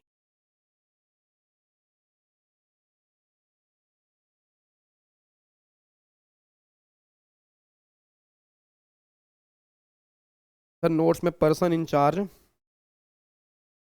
क्या कह रहे हो, पर्सन इंचार्ज शिप नहीं, आगे जाके मैं पर्सन इंचार्ज की डेफिनेशन लिखवाऊंगा। कल मैं आपको उसकी डेफिनेशन लिखवा दूंगा कि पर्सन इंचार्ज में कौन कौन आता है जी। हर्षल इसको हम कल लिख लेंगे, ठीक है। अब यहां से हमारा मेन काम स्टार्ट हो रहा है, import export procedure under custom law जी। Concept number 7 most important, 8 most important, और 8 में अमेंडमेंट भी आई है, और 100% मुझे उम्मीद है चाहे वो एग्जीक्यूटिव हो चाहे प्रोफेशनल हो, इसमें से कॉन्सेप्ट नंबर 8 में से क्वेश्चन बनेगा ही बनेगा जी। और कॉन्सेप्ट नंबर फिर आपका मेरे ख्याल से आगे है ये वाला 9। तो कल हमारे 3 टारगेट हैं, यहां तक हम सारा कंप्लीट कर दें जी, ठीक है जी। कल हमें कॉन्सेप्ट कंप्लीट कर देंगे, इंपोर्ट प्रोसीजर कंप्लीट करेंगे, ठीक है जी। और फिर वहां से घर सामान कैसे लेके आना है ये भी हम कंप्लीट करेंगे। बिल ऑफ एंट्री कब फाइल करनी है, लेट फाइल करोगे तब क्या होगा, लेट फीस क्या होगी, ये सारी बातें अपना कल हम कंप्लीट करके, ये लगा लो पहला टॉपिक हम कल फाइनल कर देंगे। और फिर उसके बाद ना फिर हमारे प्रैक्टिकल क्वेश्चन स्टार्ट होंगे जब हम चैप्टर स्टार्ट करेंगे वैल्यूएशन का, ठीक है। तो इंपोर्ट एक्सपोर्ट की बातें हम कल अपना कंप्लीट करके परसों से हम अपना चैप्टर स्टार्ट करेंगे मेन प्रैक्टिकल वैल्यूएशन का जी। लो जी, हल्का सा क्यों पूरा मुस्कुरा देते हैं, ये लो बस खुश खुश रहा करो यार, चेहरे पे आपके स्माइल होनी चाहिए। देखो पढ़ाई के टाइम पढ़ाई यार, पढ़ो दिल से, एंजॉय करो दिल से, हर चीज दिल से करो यार। मैं तो ये कहता हूँ कि हर चीज दिल से करो, कि मतलब जब वो चीज करो ना तो वो चीज भी कहे यार कि यार जो तू काम करता है दिल से करता है। पढ़ाई का टाइम भी दिल से पढ़ाई करो, एंजॉय के टाइम भी दिल से एंजॉय करो, मस्त रहा करो यार हमेशा, ठीक है जी। चलो जी, तो फिर बाकी मुलाकात करेंगे, बाकी मुलाकात करेंगे, ठीक है जी। बाकी मुलाकात करेंगे फिर हम कल की क्लास में। कल संडे है, कल भी हमारी क्लास होगी सुबह 11 बजे, और फिर परसों मंडे शाम को 7 बजे अनाउंसमेंट आने वाली है। ऐसे ऐसे मैंने हाथ बना रखे हैं ना, क्या पता अमलगामेशन हो, मर्जर हो, डीमर्जर हो, क्या हो, ओ माय गॉड क्या होगा सर, जो भी होगा बच्चों के लिए फायदे का होगा जी। मेरे को इतना पता, आज तक मैंने जो भी काम किया बहुत सोच समझ के किया, हमेशा बच्चों के फेवर में किया है, और जो भी उस दिन होगा ना वो बच्चों के फेवर में होगा जी, ठीक है। इतनी मेरी गारंटी है। मिलेंगे, ठीक है जी, मिलेंगे हम 7 तारीख को, ठीक है। 7 तारीख को ना, 5 तारीख को शाम को 7 बजे। चलो जी, ओके जी, बाय बाय जी, take care, God bless you, love you all, bye bye, जय हिंद, बाय बाय जी, God bless you, bye bye जी, बाय बाय।